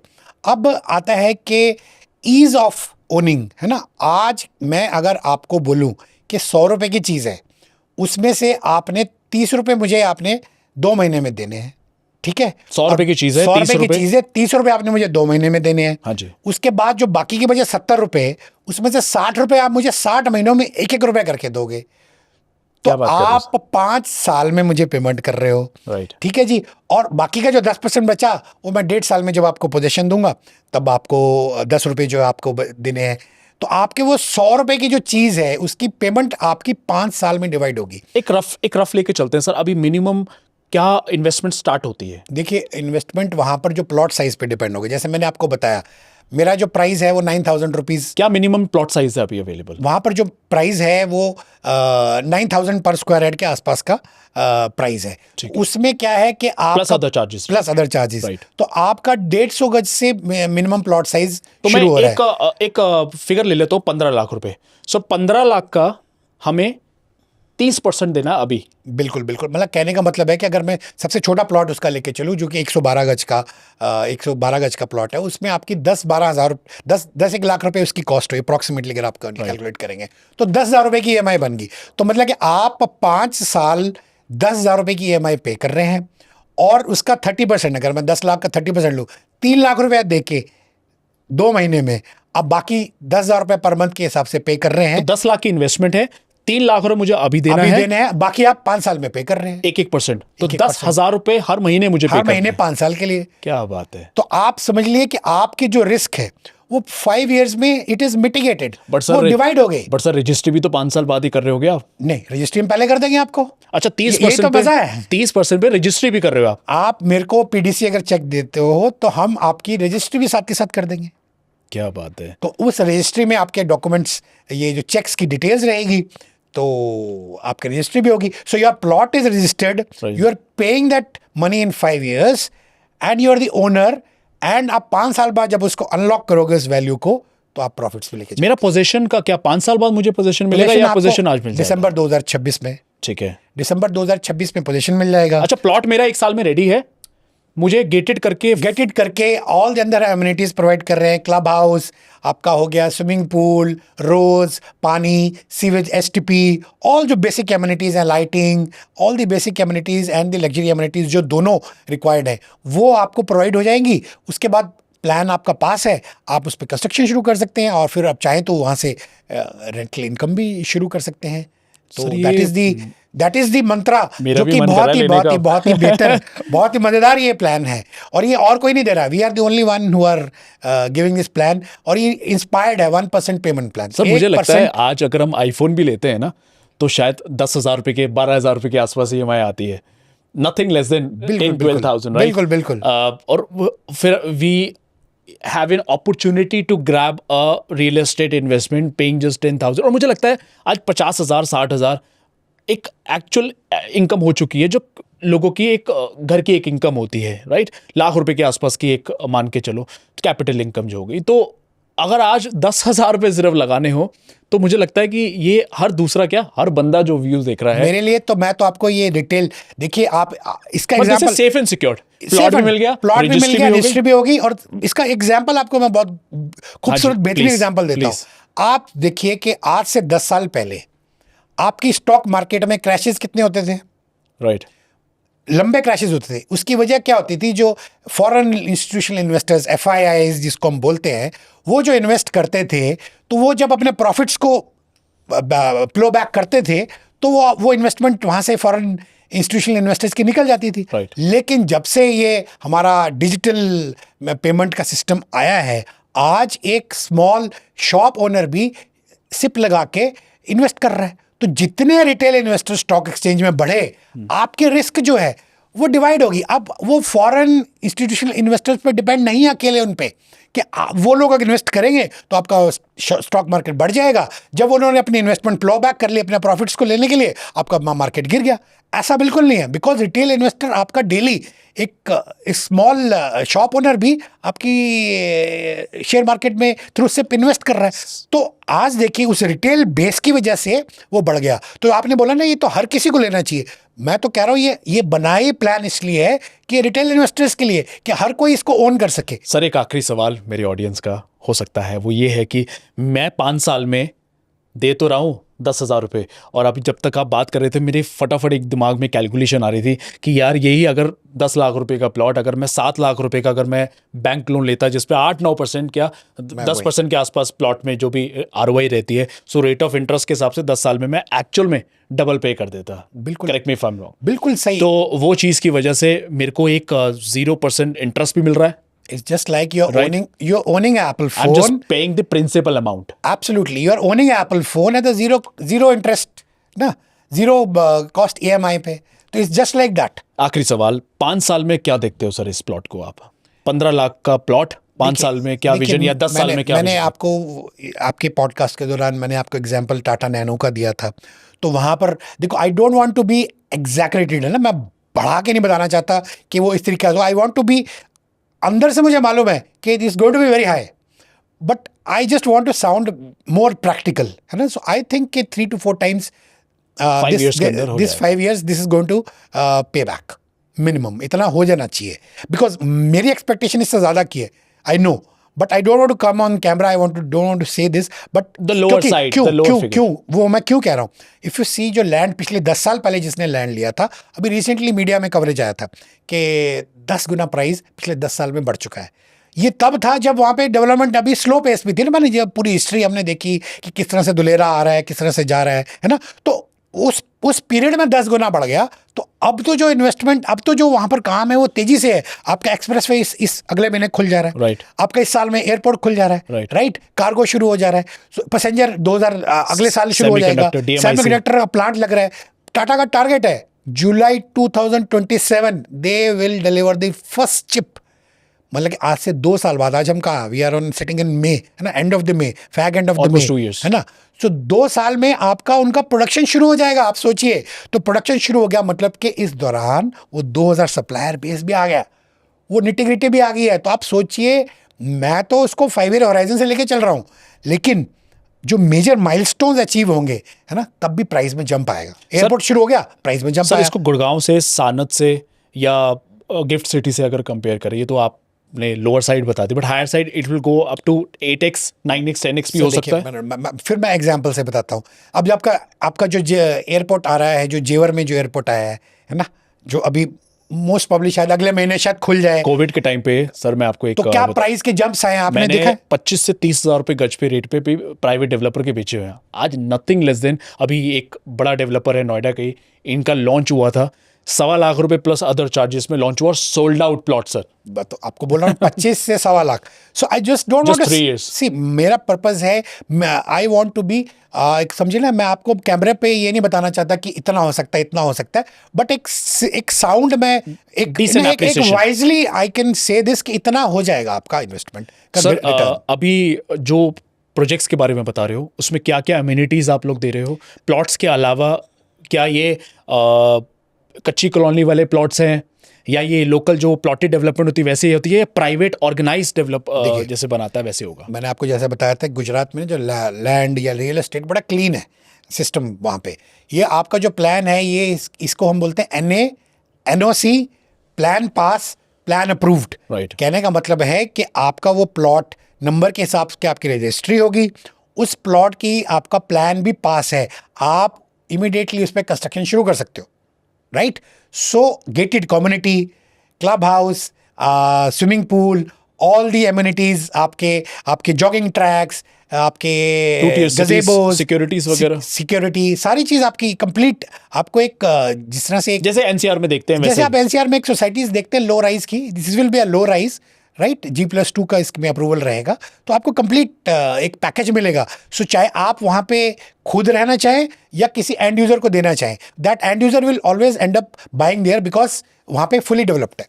सो गाइस, ये था हमारा आज का पॉडकास्ट, जिसमें एक छोटी छोटी डिटेल्स में हम लोगों ने डिस्कस करा है, और संजय सर ने काफ़ी चीज़ें जो रह गई थी वो भी कवर करी हैं, जो पुराने पॉडकास्ट में हम लोगों ने नहीं जिक्र करा था। प्लानिंग, गवर्नमेंट का और प्रोजेक्ट से रिलेटेड, और क्या क्या चीज़ें ऑन ग्राउंड है, अभी लेटेस्ट क्या क्या अपडेट्स हैं उसके बारे में बात करी है। आपका कोई सवाल हो इस प्रोजेक्ट से रिलेटेड, या आप क्वेरी करना चाहते हो इस 15 लाख रुपए की चीज़ पे, जिसमें 10,000 से 15,000 की किस्त हर महीने दे सकते हैं, तो नीचे जो नंबर दे रहा हूँ उस पर आप कांटेक्ट कर सकते हैं। मैं नंबर ऑलरेडी डिस्क्रिप्शन और कमेंट बॉक्स पे भी डाल चुका हूँ। एक एक इन्फॉर्मेशन आपको टीम से मिल जाएगी। हेल्पलाइन नंबर है, इसमें सारी की सारी डिटेल्स मिल जाएंगी धुलेरा से रिलेटेड।